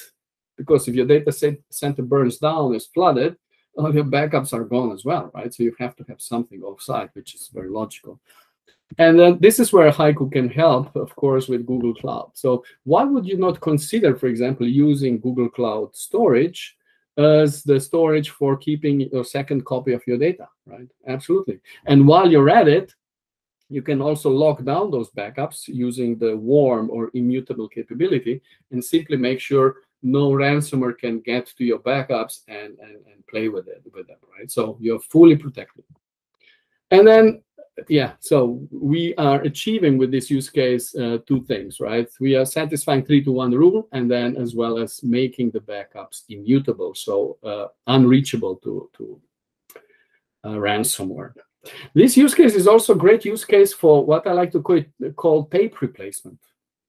A lot of, some customers still use tape on-prem, and it does deliver what they need, but tapes are very cumbersome to operate, and nobody really likes them, right? Why don't you simply change and use Google Storage as a tape replacement? You can back up to archive storage in Google Cloud and use Google Archive Storage, which is extremely cost-effective as a tape replacement. Plus, it's much easier to use, right? When you need data, you will for sure get it back. With your tapes, you never know. So this is the first use case, on-prem customer using Google Cloud as storage for the backups, right? Very simple, straightforward. What about the next one, which is actually a next level of the first use case? And this use case is about using Google Cloud to implement disaster recovery platform. And disaster recovery is a platform, its capability that many customers would actually need, but it's not easy to go for because it's expensive, right? If you're an on-prem customer, a DR platform requires that you set up a secondary data center and you or hire that secondary data center and buy hardware for there, and it's costly, right? So obviously, why wouldn't you use public cloud for that if there's an efficient way to do it? And HYCU absolutely delivers. This DR to cloud use case is one of the strongest use cases we see among our on-prem customers.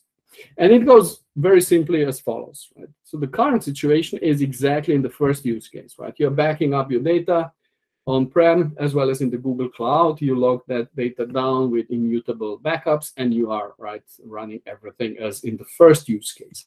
Now the change is the following. If you want to use Google Cloud as your disaster recovery platform, the first thing you have to do is also subscribe to HYCU software as a service component in Google Marketplace, right? 3-4 clicks, and this is done, right? Very simple operation. Go to Google Marketplace, subscribe, done. HYCU for your workspace, for your projects is completed. And then, of course, this is where you would spend most of your time using this setup. Now, what happens if a failover, your on-prem infrastructure crashes, right? This is where, of course, now DR functionality kicks in. And it's as follows, right? Your on-prem is down, of course, there's a big panic. So what do? So you just calmly go to HYCU SaaS component that is running in the cloud. And what you can do is connect to those backups that are in your Google storage, and you can simply spin up live virtual machines out of those backups, right? This is operation that takes, the machines are converted. Of course, we have to convert VMware format into the Google Compute Engine format, and there's some magic happening there, but it takes probably, 1 or a few hours, and then the complete environment can really be spun up in the Google Compute, and you can really start continuing to work, right? So you suffered really minimal downtime for very extreme outage on your on-prem.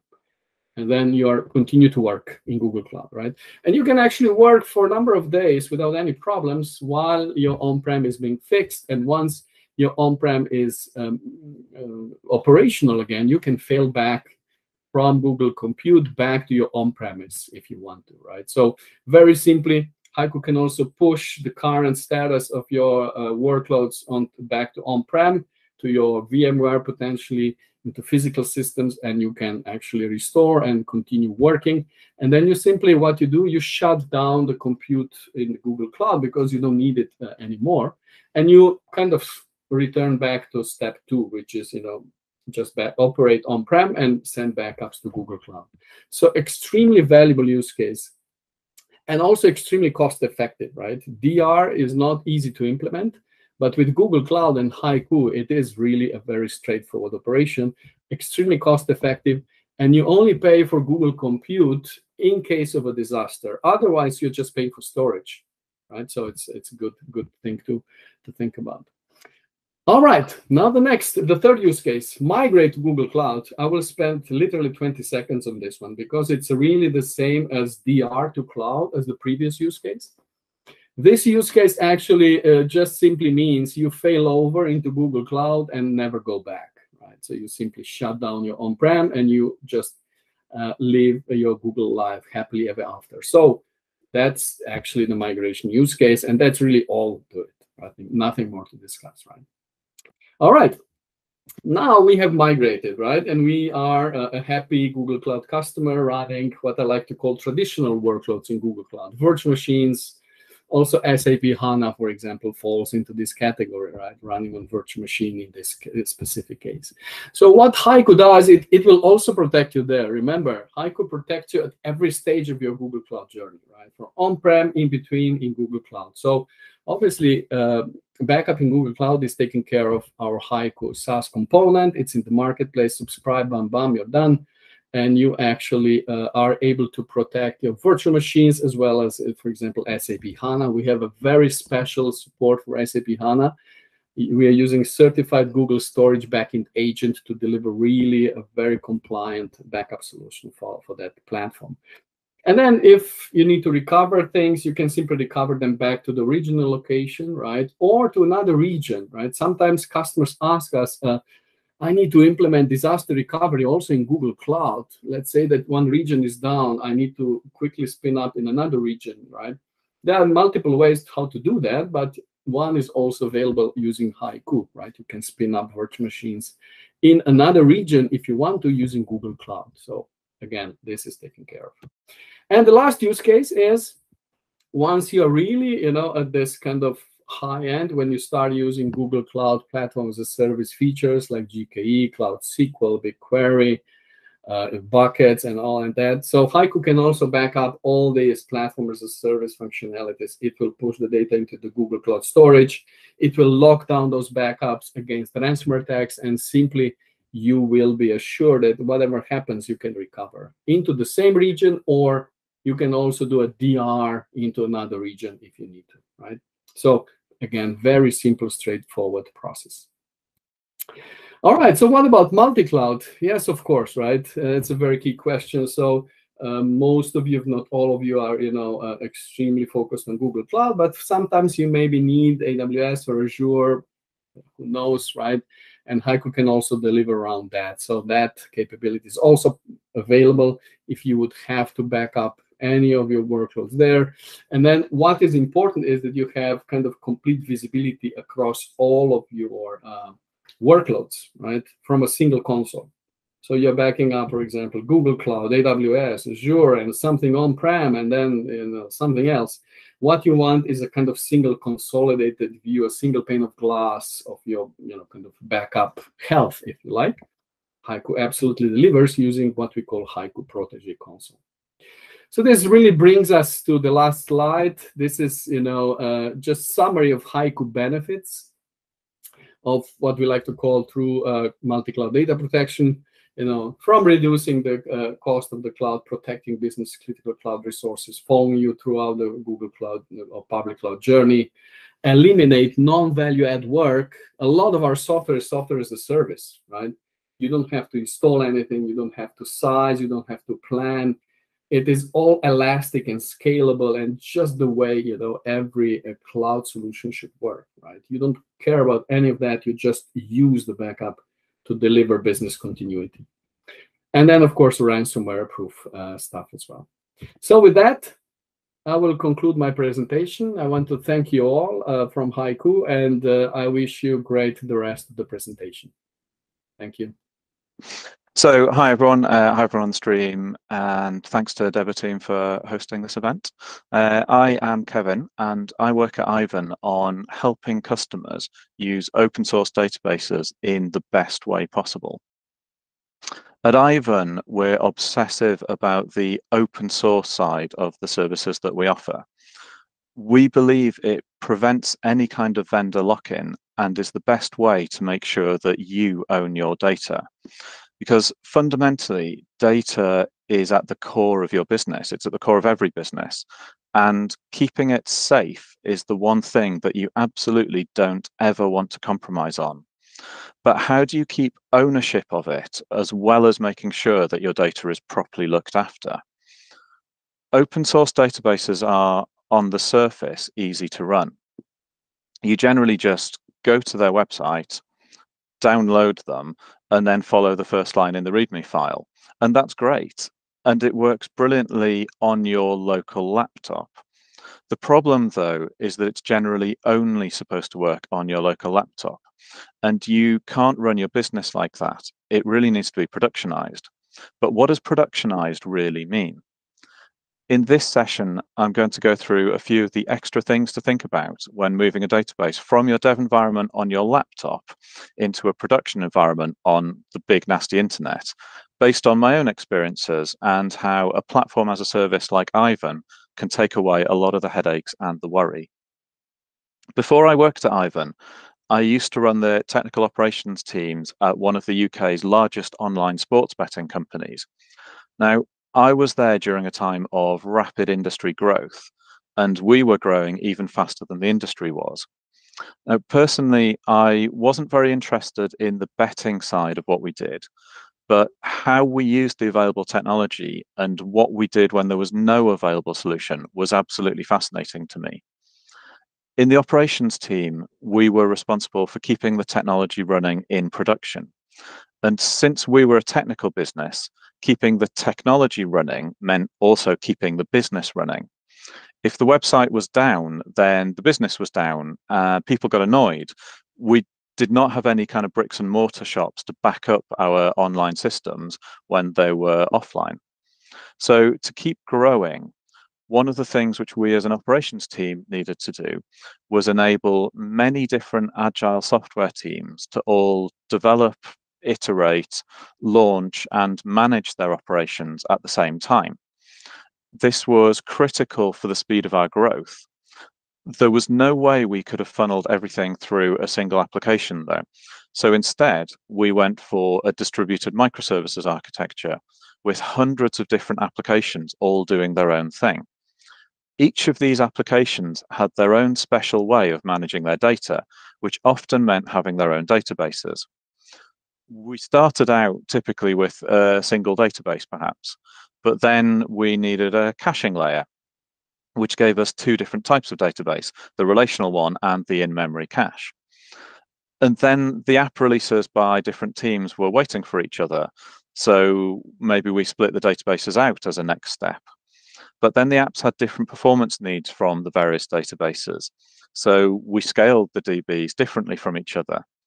But then maybe some apps came along which needed non-relational stores. So we had to figure out perhaps document storage and how to deploy a document storage solution. And then we got serious about disaster recovery. So we needed to do all of this again in multiple data centers. And before we knew it, we ended up with huge complexity in our database setup, even though we started out with the best of intentions.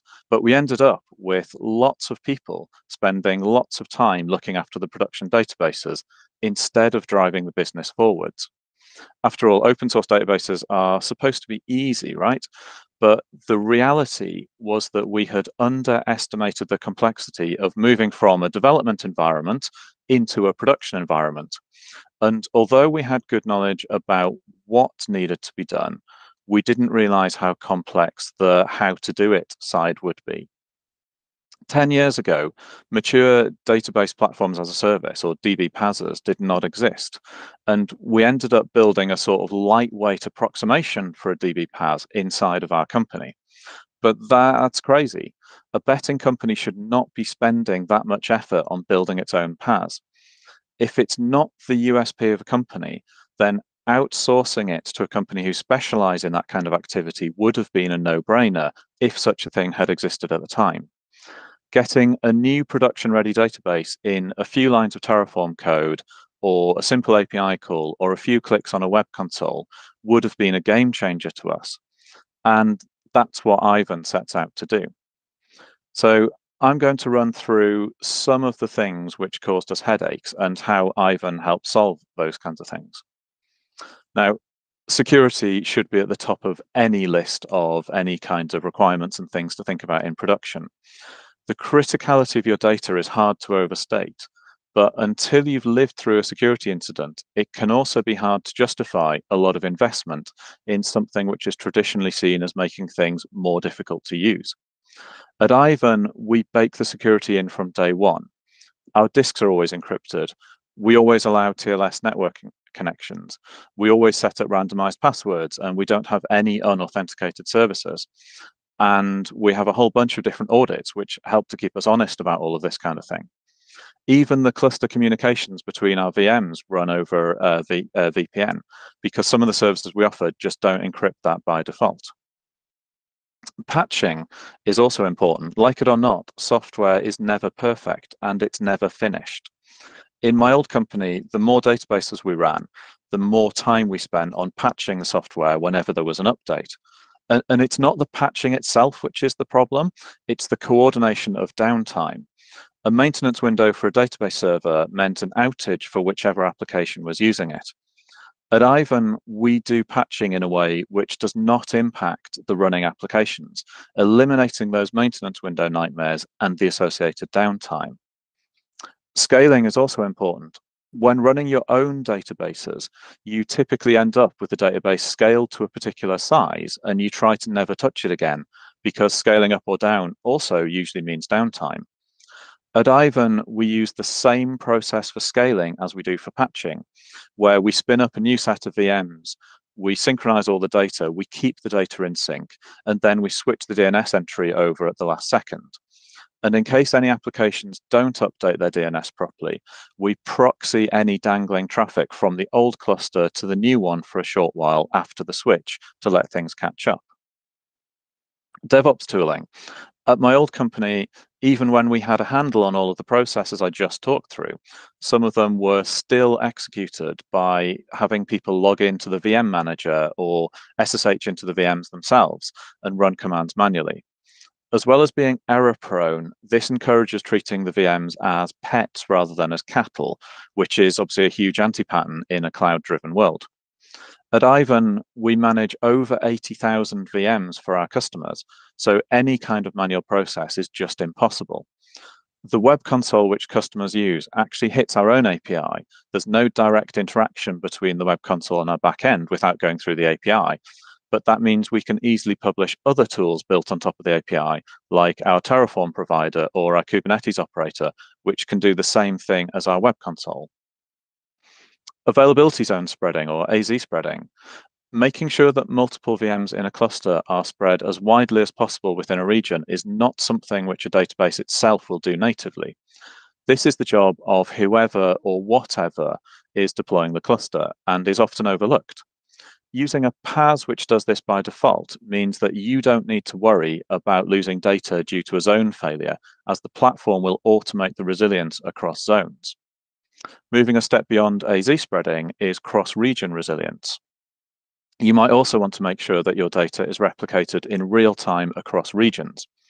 With a PaaS, that is already built for you. Just tick a box or add a line of Terraform code, and you get a replica running which has the same level of patching, etc., that your other databases have without spending any more time on it. Cross-cloud resilience: if cross-region isn't enough for you, then cross-cloud should be just as easy. Doing this yourself means a huge duplication of effort as you stand up all the infrastructure in a second cloud environment. But using a PaaS like Aiven means it's just as simple as running a local replica. Networking. Launching VMs onto a network is easy, but you probably don't want them exposed to the whole internet, which is where things like routing and firewalls come in. But again, this is not the responsibility of the database itself. It's an extra layer which you need to manage. And every time you make a change, you need to check that you haven't accidentally left a service running in a way you never intended. Aiven lets you choose between a public or a private network, and even then you can control which IPs are allowed in without worrying that you will lock yourself out of managing the service. Monitoring and observability, also really important. Just having the database is not enough. You need to know that the database is running smoothly, and you probably want to see the metrics in the same place as the applications which are using the database. In my old company, we had a whole suite of hand-built scripts and applications just for getting any kind of visibility into how the databases were running. In a well-designed PaaS, however, that should come out of the box. There are some great open source tools available off the shelf for doing this, like Prometheus or M3 or Grafana or Telegraph. So at Aiven, we join all of these together inside of the platform so that all you need to worry about is how smooth the graphs are. And speaking of how smooth the graphs are, having someone to call when things go wrong, or even better, having someone call you to let you know that something was going wrong and they noticed it and they fixed it, is really important. Our platform itself is constantly monitoring for things like failed nodes or data imbalances or stuck backups, and will take action there and then if it can. But if something goes wrong which can't be fixed automatically, then our team of SREs are there 24/7 to respond to any escalations. Aiven started in Finland in 2016 by 4 people who were fed up with having to recreate all of these best practices time and time again for each customer. And we have many customers who take advantage of these kinds of features across all sorts of industry verticals, allowing them to spend their time and efforts on their own USP without having to worry about how their data is managed. Customers like Adeo, one of the biggest home improvement resale groups in Europe, who have been a happy customer for over 4 years. Their objective was to remove the data silos of their various acquired companies without interrupting their day-to-day operations as the companies got merged into the wider group. Faced with challenges such as globally distributed people and not wanting to have to build multiple dedicated teams with the necessary skills purely to manage their databases, Adeo used Aiven to get the best combination of centrally managed infrastructure, which was still flexible and scalable enough to fit the needs of the various parts of their business. So if you've got these challenges, then speak to us or speak to Devoteam, because we all want to help you keep ownership of your data whilst having it managed in the best way possible. If Aiven had existed back when I was first tackling these kinds of problems 10 years ago, then my life would have been far easier. And I'd lament the things which I was not able to do because I was focusing on this kind of thing instead. So in closing, I leave you with the same thought. Is your company spending the time and energy managing your production databases? And if so, then what could you be doing with that time and energy instead? And with that, I'll say thanks for listening, and thanks to Devoteam for hosting the event. Thank you again. My name is John Boero. I'm from Hashicorp, just about 5 years at Hashicorp. I am a partner solutions engineer based in London, covering EMEA. One of the things I get to do is fun talks like this, so thank you for having me. In fact, I think I have the most fun job at Hashicorp. because I get to deal with the likes of Google and all the partners involved, the alliances that we have, as well as the services partners, GSIs, RSIs. So I will kind of tailor this towards the consumption of based on Google, right? Based on the partnership we have with Google, because it is one of my very favorite partnerships, actually. So many of you maybe know us by one of these products on the right. There is a logical progression to these, not necessarily a chronological progression to these. I will cover the 4 core products that we have that target the enterprise and in a hybrid and multi-cloud environment, right? Most people know us for Terraform, possibly Vagrant, and Vault. But I will cover the full ordeal here and what the future of Hashicorp is. But first, if you're not familiar, the tower, the philosophy of Hashicorp, why we build what we build, and why we don't build some things or throw away some projects before we commit to them. So if we develop something, if we put an effort into something, we believe that we need to enhance a workflow, not technology, right? The end result is usually that one of the Hashicorp tools or services needs to be inserted into your existing pipeline or automation in a way that helps you. And the way you do that is with the components that are simple, modular, and composable, right? Terraform would be useless without the GCP provider or the cloud providers or the technology providers with the physical devices, right? If we didn't have that ecosystem, we didn't have the ability to do plugins and modules, that wouldn't be very useful, okay? And when we get an end result, we want to be able to communicate sequential processes. So if you call us from a pipeline or call us from some existing process that you have, that should be able to communicate an output or an outcome to a different process, or again, hook into a different API or enhance some logic and make a decision for you. Okay. Number 4, again, we talked about pets and cattle earlier. We believe in immutability. If we're going to approach a cloud operating model, we need to assume that we don't fix a resource that has an issue, we rebuild it, right? And a lot of people struggle with this in the Terraform sense, where a simple configuration change results in an entire resource being destroyed and rebuilt, right? The best way that help desk has operated in the last couple of decades is turn it off, turn it on again, right? That is the essence of immutability. Number 5 and number 6, closely related, everything is codified, right? We have versioning through codification, so the ability to roll back to a previous release when something goes wrong, just like the product developers do, and also automation. So I shouldn't have to go and trigger something manually when you have an event that's such as a pull request or some code workflow that's automatically able to do that for you. Nobody should have to manually build or push code. Number 7, resilient systems. So anything that you see in our product line that is a service is designed to be clustered, whether it's open source or enterprise. A lot of people mistake that or hear that wrong. Even our open source services are designed to be clustered, right?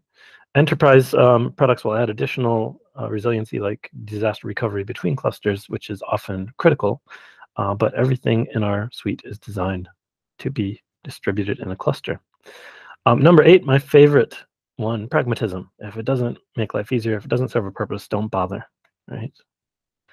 Again, because I have the joy of working with the partners, I cover a little bit of everything in a thin spread version of what the US has for our team, right? We have people dedicated to the CSP alliances. We have people dedicated technical alliances, people dedicated to GSIs, RSIs in the US.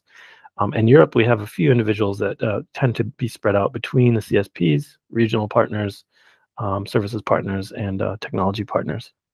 But again, we have a very active community. I don't want to play logo bingo, but I'm guessing most of you work with quite a few of these.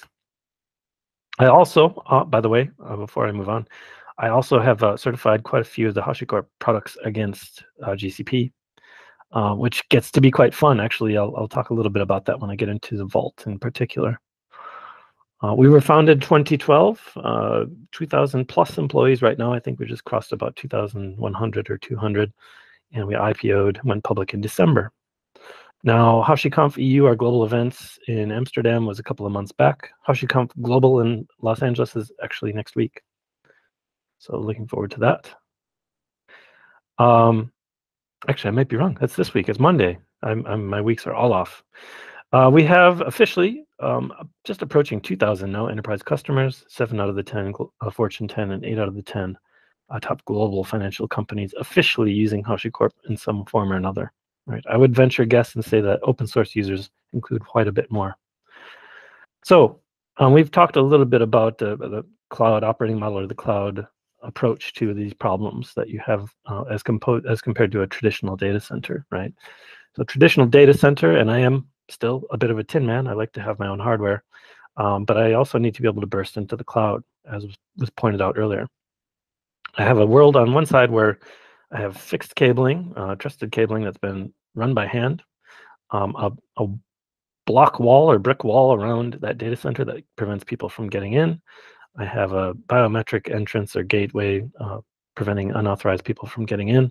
And I trust that IP addresses may stay the same for years, DNS may stay the same for years, network routes, and so on and so forth, right?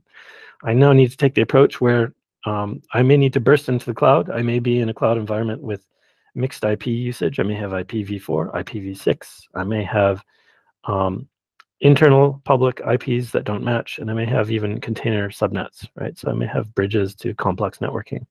Also, my DNS will change minute to minute. My routes will change minute to minute. And I need to be able to transition to that or do so in a way that allows me to go from my static approach to the dynamic approach of cloud. And I'm a big advocate of this other arrow, right? Again, we talk about a Black Friday or bursting to the cloud. I also may need to bring something back on premise. And in the case of Google, we'll find that, guess what? A preferred tool for provisioning infrastructure on GCP happens to be Terraform. Thank you, Google, right? A lot of other vendors, a lot of other VPS and cloud partners like to have a proprietary provisioning system as a means of lock-in, right? Terraform works across all what you see here to provision from the base layer, that infrastructure, and stand up the resources, either lift and shift.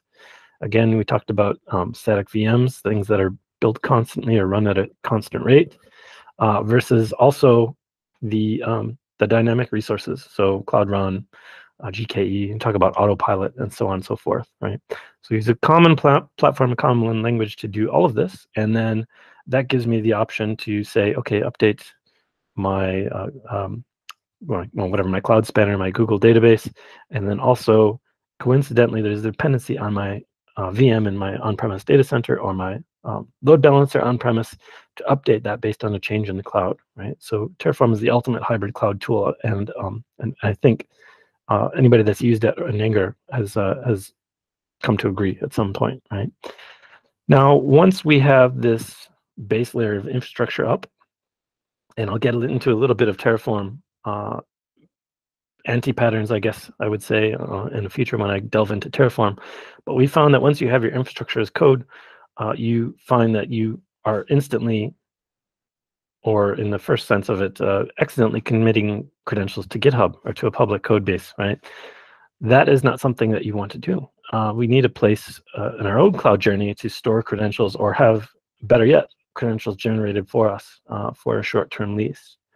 Right, so we ended up creating essentially Vault on top of that as a weekend project that turned into its own project, not just a Terraform add-on, but its own project. And that is our current #1 product by revenue and popularity in the security sense. And I'll delve into that next as well. Now, thirdly, once we had infrastructure up and the code was secure for it, we found that, guess what? Terraform is not a service. Terraform is not a babysitter that's going to monitor your infrastructure and make sure it stays running. Okay, we have drift detection a little bit, so you can occasionally refresh Terraform and see if anything has changed, or if a VM or AZ has failed. But that may be seconds or minutes, right? Console is our service discovery tool, and Console is that second layer of defense to monitor all of your services and all of your infrastructure and say, okay, something has failed, reroute traffic, change DNS references, and do service mesh as well. And I'll get into that as well in the future. Now, fourth step of our own cloud journey, Nomad. We needed an orchestrator, right? Because Console is, again, happy to stand there and say, I've got a failure, I've got a network issue, or I've got a disconnect somewhere, but it's not going to do anything about that, right? It's just going to report that error and try to reroute traffic. Nomad is there to say, okay, I've not only monitored the service with console, I'm also going to orchestrate that service, whether that's a traditional service like you would in System D, only clustered, or a VM if you're running physical machines, or a proprietary job by plugin, or Docker, or even Podman containers, right? Orchestrated at the cluster level. So when I delve into Terraform, and I guess, again, most people will understand and be familiar with Terraform to some extent, we have a common tool based on the language that we created called HCL, now currently HCL version 2, which is maybe a little bit more powerful version, desired state configuration of JSON or YAML. We have a couple of constructs and mechanisms that are a little bit more helpful. Also comment, which is long overdue in some of the markup languages and some of the JSON standards that we have, right? So Terraform is effectively a coding language, not just an API tool. So we have the, again, provider ecosystem. And luckily for us, a lot of the Google engineers that work on the Terraform provider have the features released in Terraform providers before they do actually launch in customer environments, which is super helpful. We have code reviews by our alliances team to make sure everything is fitting with the rest of the ecosystem. And obviously we have not just that Google relationship, but relationships with all the providers and modules underneath. And for those non-familiar, modules are essentially reusable functions or methods or templates of Terraform code that you intend to reuse and provide different variables or inputs to. Now, and there's a question earlier, because we are heavily reliant on Google Workspace as well. There is a Google Workspace provider that Devoteam loves and is partial in its functionality. That's up to the community and some of our engineers and also Google to support. And say you have as much as you use the same infrastructure code to provision your VMs, your GKE, as you do to enable and onboard users in Workspace, right? Which can be very handy. Now, again, we're about automation and making your life easier through codification. So Terraform open source essentially is a tool, again, an open source command that you run, analogous to Git, right? You run Git against your code.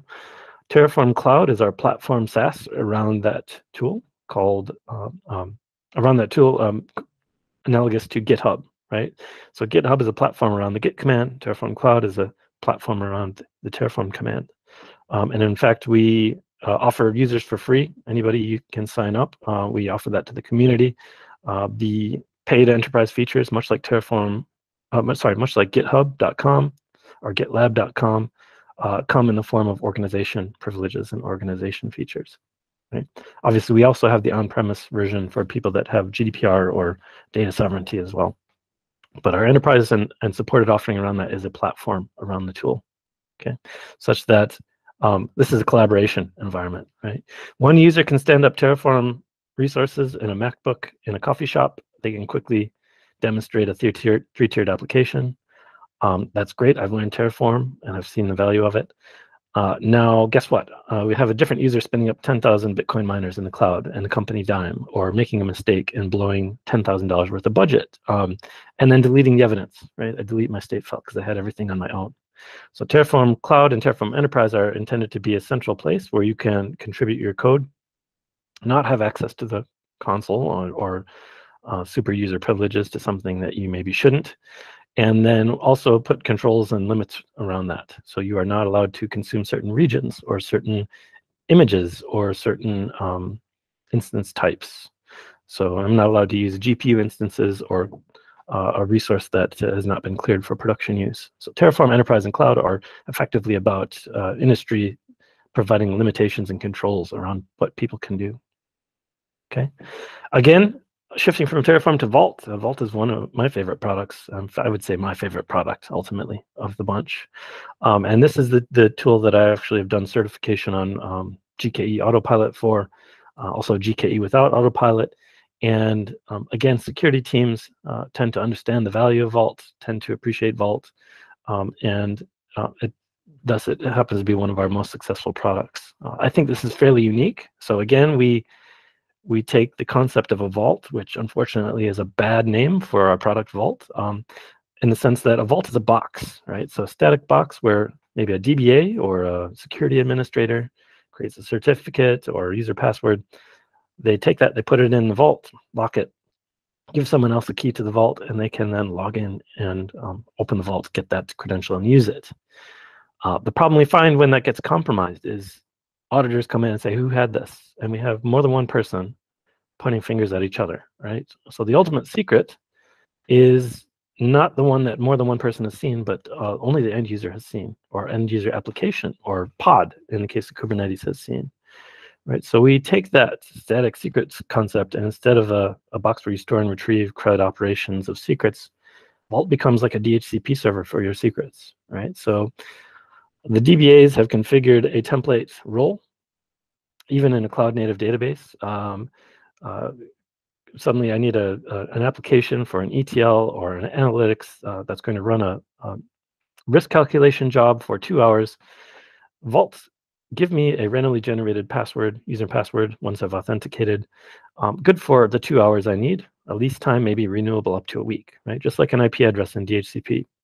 Vault will then go out, create that, hand that off to the end user or application, only the person that needs it, and then start a timer, right? And if I don't renew that lease or my application fails ungracefully, Vault is there to purge that, right? So if somebody gets my logs 6 hours later or a day later, they see a credential leaked in those logs, that credential is guaranteed to be gone because Vault had a timer on that, right? There was a lease and Vault purged it. Now, you see this 3 aspects, right? You see the ways to authenticate, get a token, and then secrets management, right? The secrets plugins are effectively mounted like a file system. In fact, the authentication methods are also mounted like a file system within Vault. So I can configure 1 or more ways to log in, whether it's users or applications, automation with service tokens or service accounts, that kind of thing. And then policies which map my identity to different secrets and what I can do with them, okay? Now, if I break down, this is a partial listing of the authentication methods we have on the left and the dynamic secrets we have on the right. I shouldn't say dynamic, this is also static. I can use service accounts in any of the cloud VMs to automatically authenticate to Vault, right? So never, if you're using Packer, never bake your Vault token or service account into the image, because guess what? That's probably in a place where all the developers can see it, right? Have the VMs stand up in the cloud or whatever cloud native solution you're using with a service account that will be implanted by HVM or whatever the cloud hypervisor is at runtime, and then automatically authenticated into Vault, right? Which gets me a token. So service accounts here, I also have PKI certificates if I have a client TLS certificate, an OIDC, GitHub, Kubernetes, LDAP, Octaradius, and also Kerberos as well. So a lot of the user space ones as well.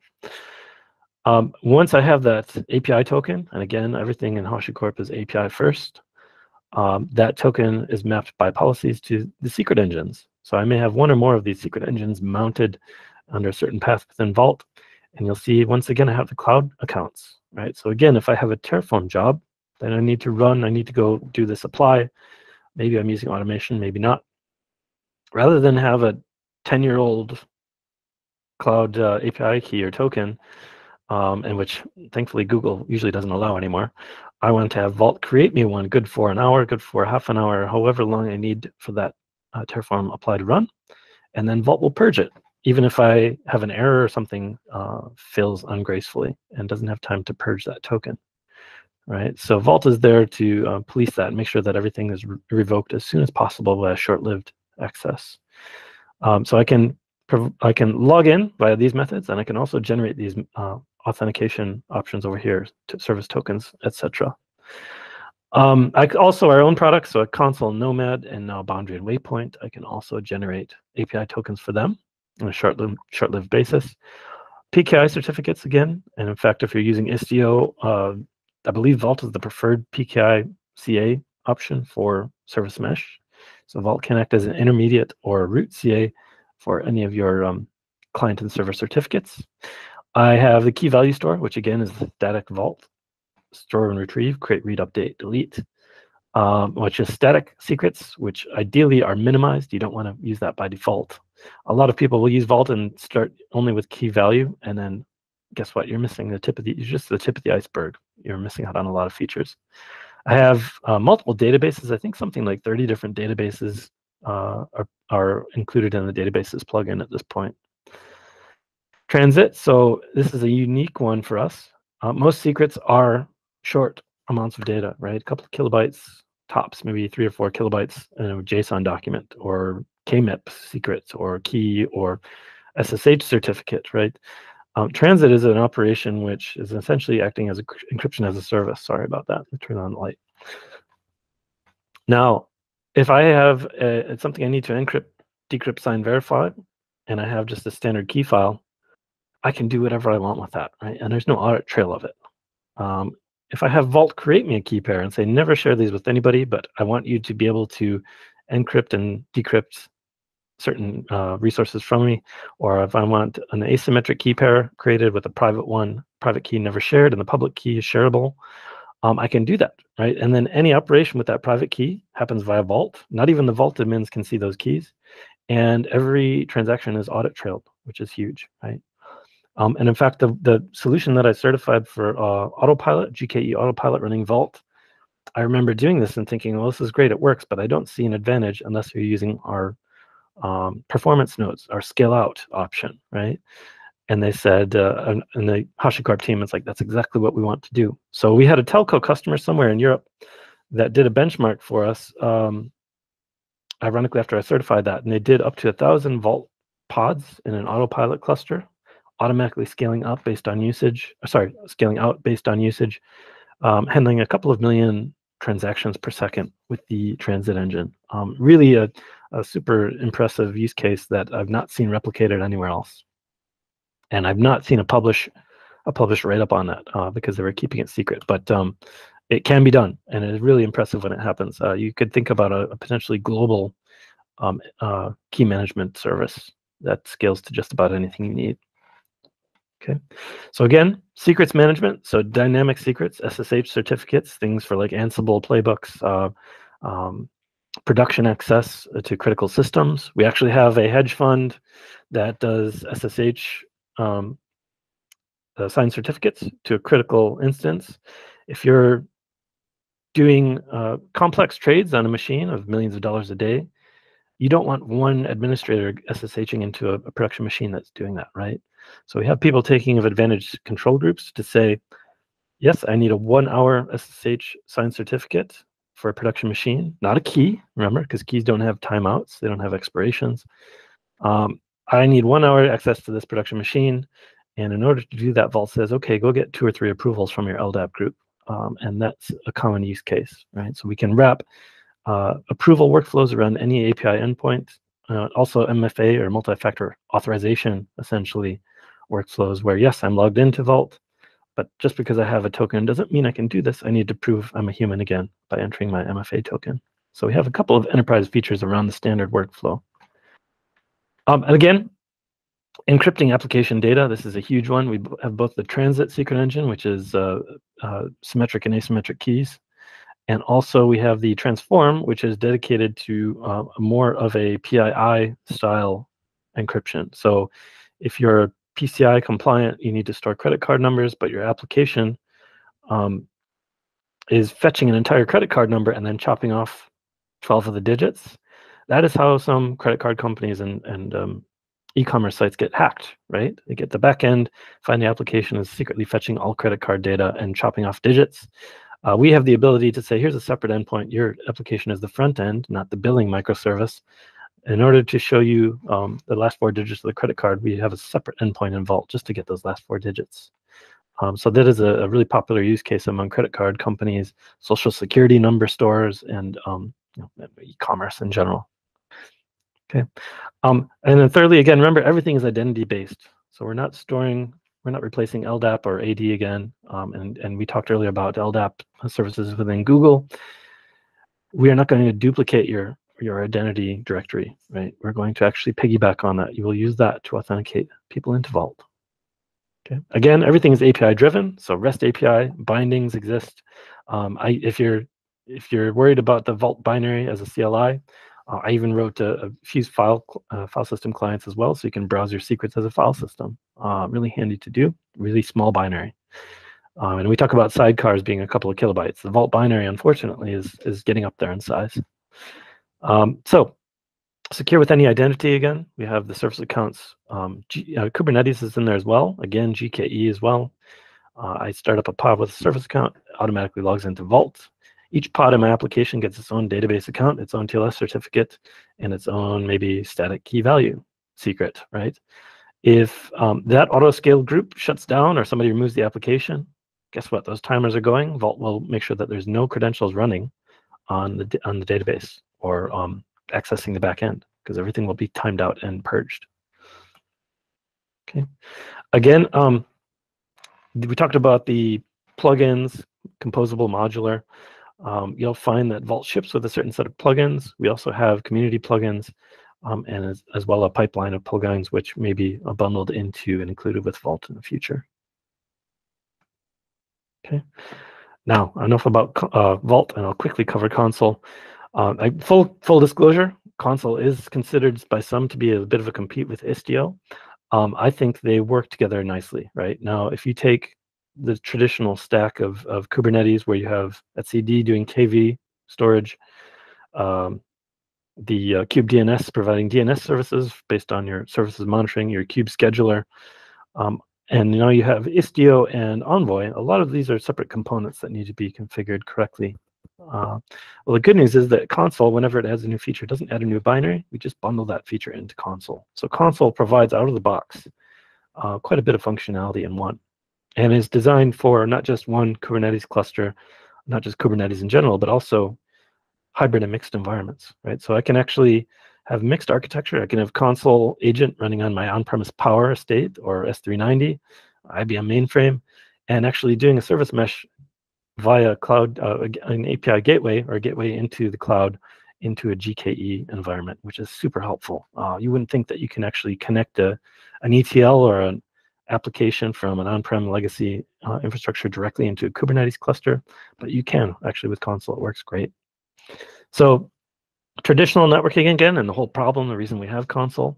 Remember firewall ports, you need to go and manually configure in a static environment. IPA can talk to IPB on certain port. That doesn't work when your IPs are changing all the time, again, right? And remember the mixed use case. What if my edge, or what if my IoT is using IPv6 and my on-premise is using IPv4? How does that work, right? Console can obviously has agents listening on each device or each agent. In the case of kubelet, it's actually listening at the kubelet, not at each container, and able to list services locally and how to check their health. And then also will that agent will update its IP address dynamically with the central config, right? The servers that are running console. Now, if again, I have an autoscale group, adds another instance, console will automatically add itself to the load balancer group or the application group.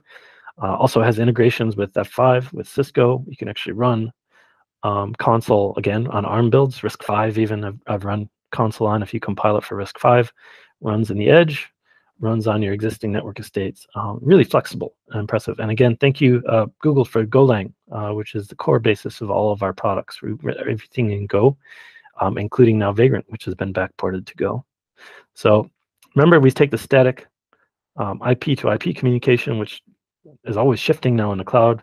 We want to list a service. We don't want to list an IP. So, okay, app server 1 can talk to DB1, or front end can talk to back end, right? If I list that service instead of the IP, console has the rest of the logic to figure out, okay, well, this is a database running maybe on-prem.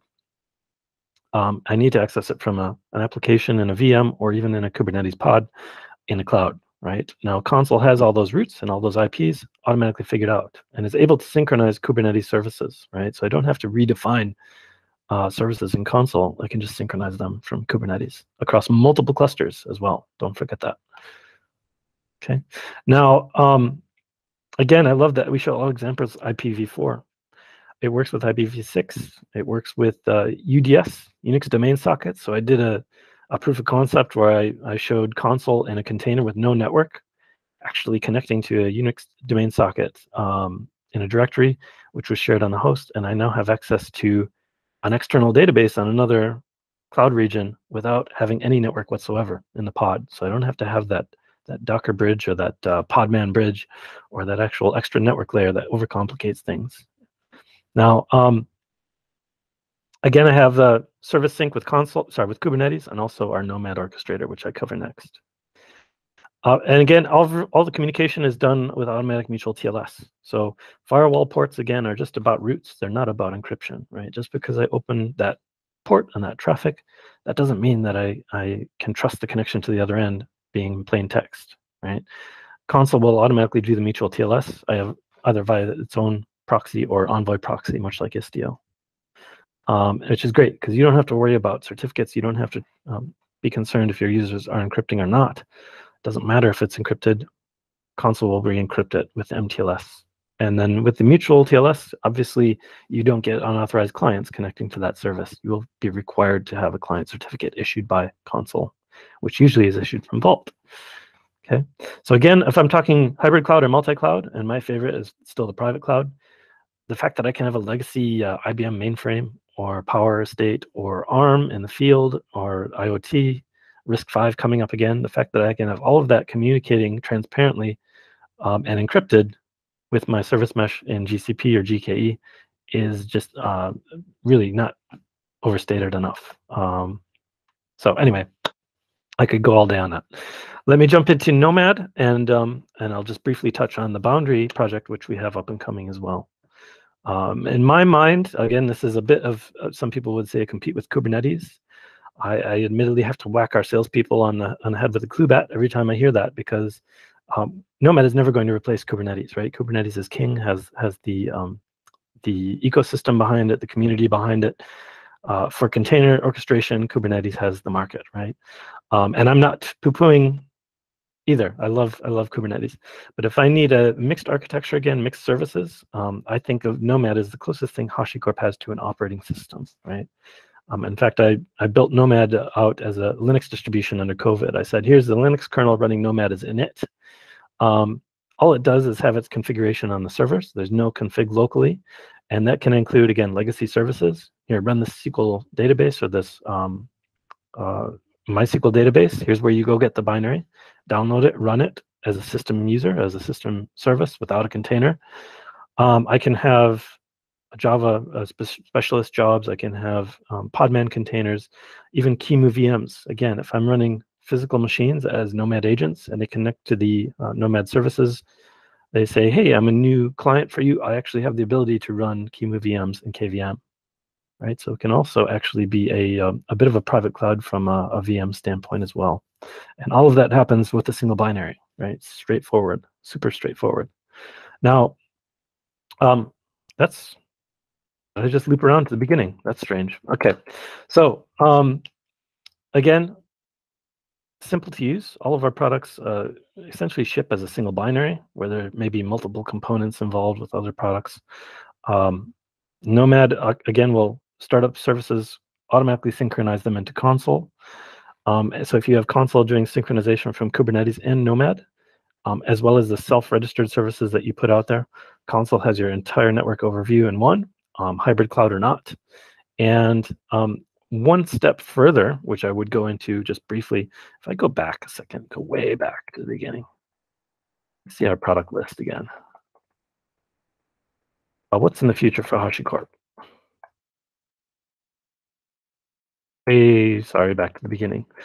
Those are the 4 enterprise offerings we have right now. Well, everything has an open source offering. Those are the 4 core products for our enterprise customers.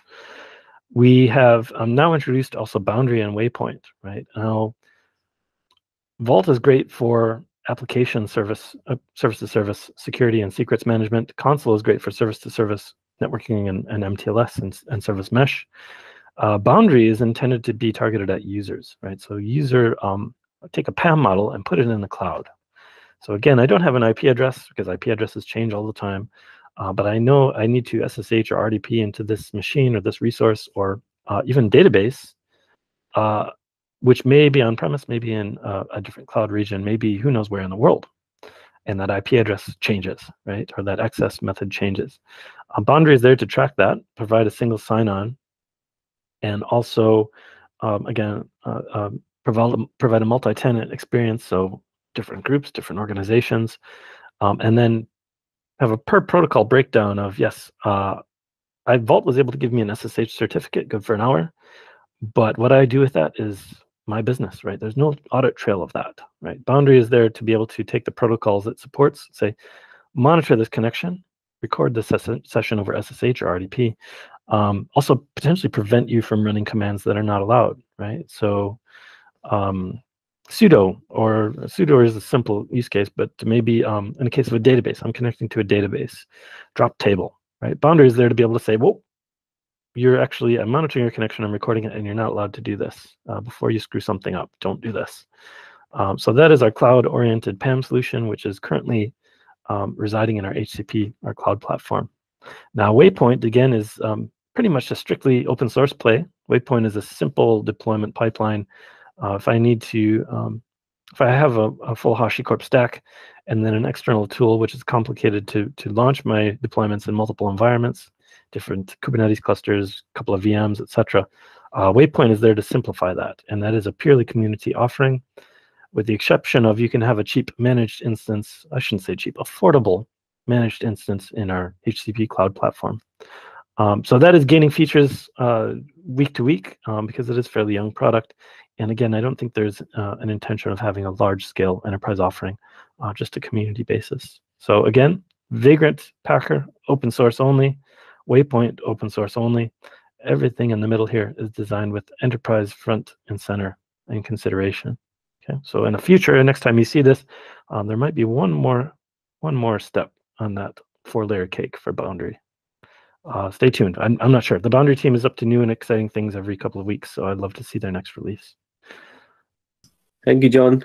Thank you for that excellent presentation on all things HashiCorp. I'm just going to present some slides now on some customer cases that we've been working on in Devoteam G Cloud. Myself and Dennis will present some use cases and give you an idea and flavor of the things we've been doing over the year in Google Cloud. So the first use case is around anomaly detection. The scenario here was one of our customers had migrated their data warehouse from their legacy on-prem environment into BigQuery. BigQuery is a scalable product from GCP that can hold terabytes, petabytes, and beyond of data.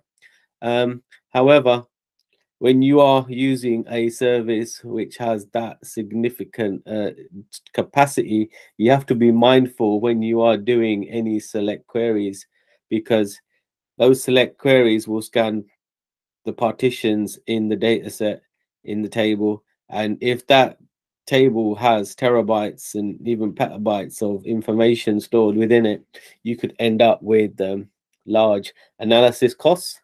And the way Google organizes BigQuery, the recommendations are to use partitions. And if you don't have those partitions implemented, or you write a select query that does select star from table, you could end up with excess analysis costs, because BigQuery is charged on the amount of analysis you do and also the amount of storage you have at the data layer. So yeah, in this use case, basically, and then one of the data engineers in the team ran a select query, and because they hadn't applied any quotas to that query, they left it running, which ended up one evening with generating thousands of pounds of unnecessary analysis. Another area where this customer also had some unforeseen costs was where they released a new feature, and over the next few days there was an increase in Google storage egress costs, and using the billing information in the GCP console, they realized that this new feature wasn't operating optimally. Off the back of this, Devoteam G-Cloud enhanced their MSP Command Center product, which is a FinOps tool that we've developed in-house, and it is provided to all of our customers free of charge. And this screenshot is taken from that Command Center portal.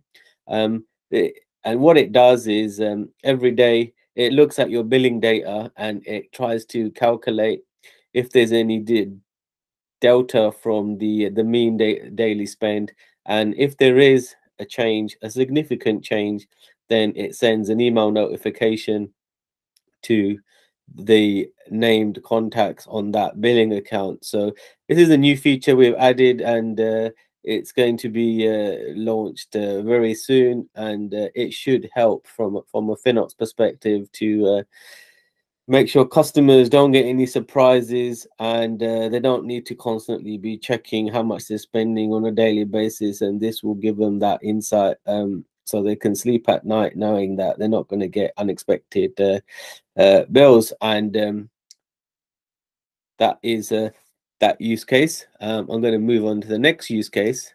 So this next use case is around mapping cloud consumption. So one of our customers has a shared platform that supports multiple customers, and within this environment they process data, batch data, and they wanted to know how much each of their customers is using their platform. And when you get a bill like you see at the top, the MSP Command Center shows how much consumption each client is generating on a monthly, on a 30-day period. But what it doesn't do is show on a per customer basis of the customer how much consumption is being generated. So we're working with this customer to understand their business model, understand their IP, and how that IP is proportioned to their customers, seeing if we can tag specific costs to a customer directly at the GCP resource level, and where that cannot be done, for instance, it's a shared GKE platform, and all the processes are shared across all the customers, then we're coming up with a cost model so that we can then will break down by percentage how much each of these customers are consuming from the platform, so that in the end we have a Data Studio dashboard that converts those consumption costs into per customer, which should give them better insights to drive business value and optimize the environment for their customers' needs. So I'm going to move on to the next use case now, which is around resource labeling. So from a governance perspective, labeling is important, and you can use tools like Terraform from Hashicorp to enforce labeling policies, and there's other tools out there. But what that does is it means that you can drill down onto GCP consumption when you are looking at it retrospectively. So if the labels are not there when the cost was incurred, you can't go back and reapply labels without doing some data manipulation, etc., of the BigQuery export. But out of the box, if you apply resource labels, it means that if you get a cost, then you can do a group by of that cost by a specific label, and then that will help you identify what resources, for instance, in this case, which compute VMs are causing this increase in consumption. And just be mindful, if you apply labels at the project level, they're not inherited by the resources inside that project. So those resources also need labels to be applied. So once you apply labels to Google Cloud Storage buckets, compute VMs, etc., it means that when you look at the billing information inside the GCP console or our MSP Command Center portal, you effectively can group by or filter on specific labels, which gives you a better breakdown of your costs from a FinOps perspective. And if something is costing excessively, it's how you get to the answer in terms of what's causing the increase in consumption. I'm going to move on to the next use case, and Dennis is going to discuss this about currency management. Oh, my favorite. Thank you, Naresh. One click only, please. Do you remember the hunt for Red October? One ping only. Yeah, lovely. Thank you. First of all, currency management. I want to get back to the basics, to the words that we use. We often use the words consumption in GCP terms as an equivalent to cost, and we need to let go of that. So I've tried, being an old school teacher, I try to make things very simple here, oversimplify maybe even. So what we see here is my consumption, daily consumption of Coca-Cola in a day, and that is 2 cans of Coke, which cost $1 or 85 pence on the 26th of August in 2021. Next click, please. If we fast forward 13 months, on the 26th of September, my consumption every day is still 2 cans of Coke. However, they cost still $1, but given a currency change, that's 93 pence right now. So consumption stabilized, cost went up. Next click, please. Which means that within stable consumption, we see a 9.1 increase in costs at this moment, while the consumption remains constant or stable. The next one. Why is that? Well, we've all seen the news, hopefully, in the past week. Past year, I should say. It had a bit of a climax since Friday, since many budgets and all of that. But if we look at the rate between the pound and the dollar, we can just see that it lost 10% of its value. Now, the way Google billing works is that for Google, the true currency, and everything they measure to is the dollar. And even if you have a billing account in pound sterling, or if you have a billing account in euros or whatever currency you're billed in, under the hood, under the bonnet, I should say, UK English, the Queen's English, or the King's English these days, is that your calculation for your consumption, the cost of your consumption, is done in dollars, but Google slaps a conversion rate to it. You can actually dig that up if you export your billing account details and do the right queries. And that conversion is different every month. Some they do it twice a month. So your bill actually has a currency correction in it every month, and sometimes more, which means that if you look at your own billing, if you are not billed in dollars, and you've seen that over the past year or 30 months, your costs have gone up by 10%. It's not because you've consumed more, it's because the pound lost value. So here's an advice that we are giving to most of our customers, and many take us up on it, and that's one click further, please.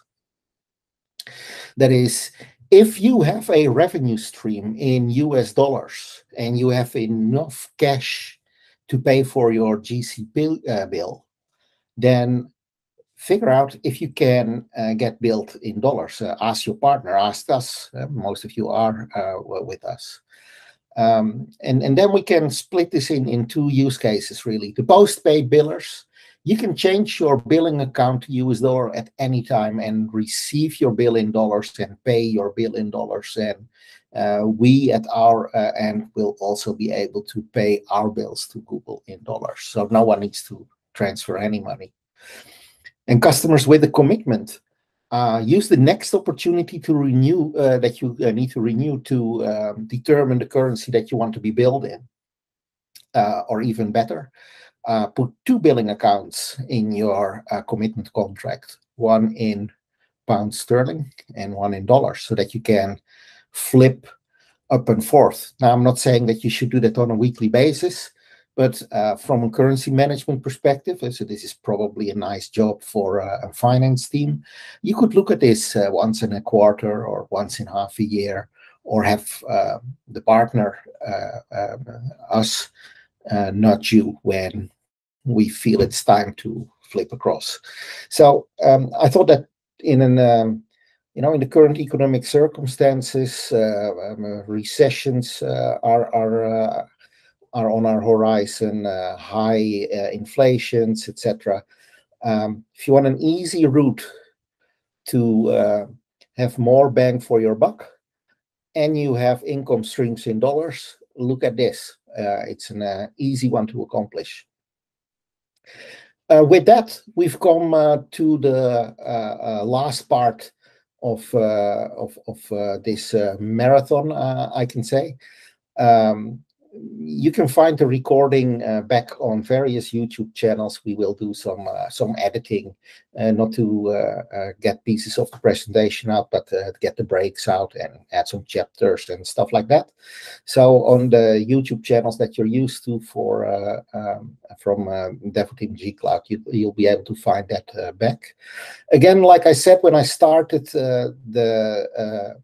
this event, we would have loved to see you in person, but strikes is something that we can't plan for, so we had to go virtual again. We will, in the coming few 2 months or so, next month, plan for a social meeting in our office and make sure that there is enough food and drinks for all to enjoy. So please look forward to the invitations then. For now, I want to thank you for your time that you've spent with us today, and all the speakers from Devoteam and partners. Thank you very much for your contribution. Goodbye, all.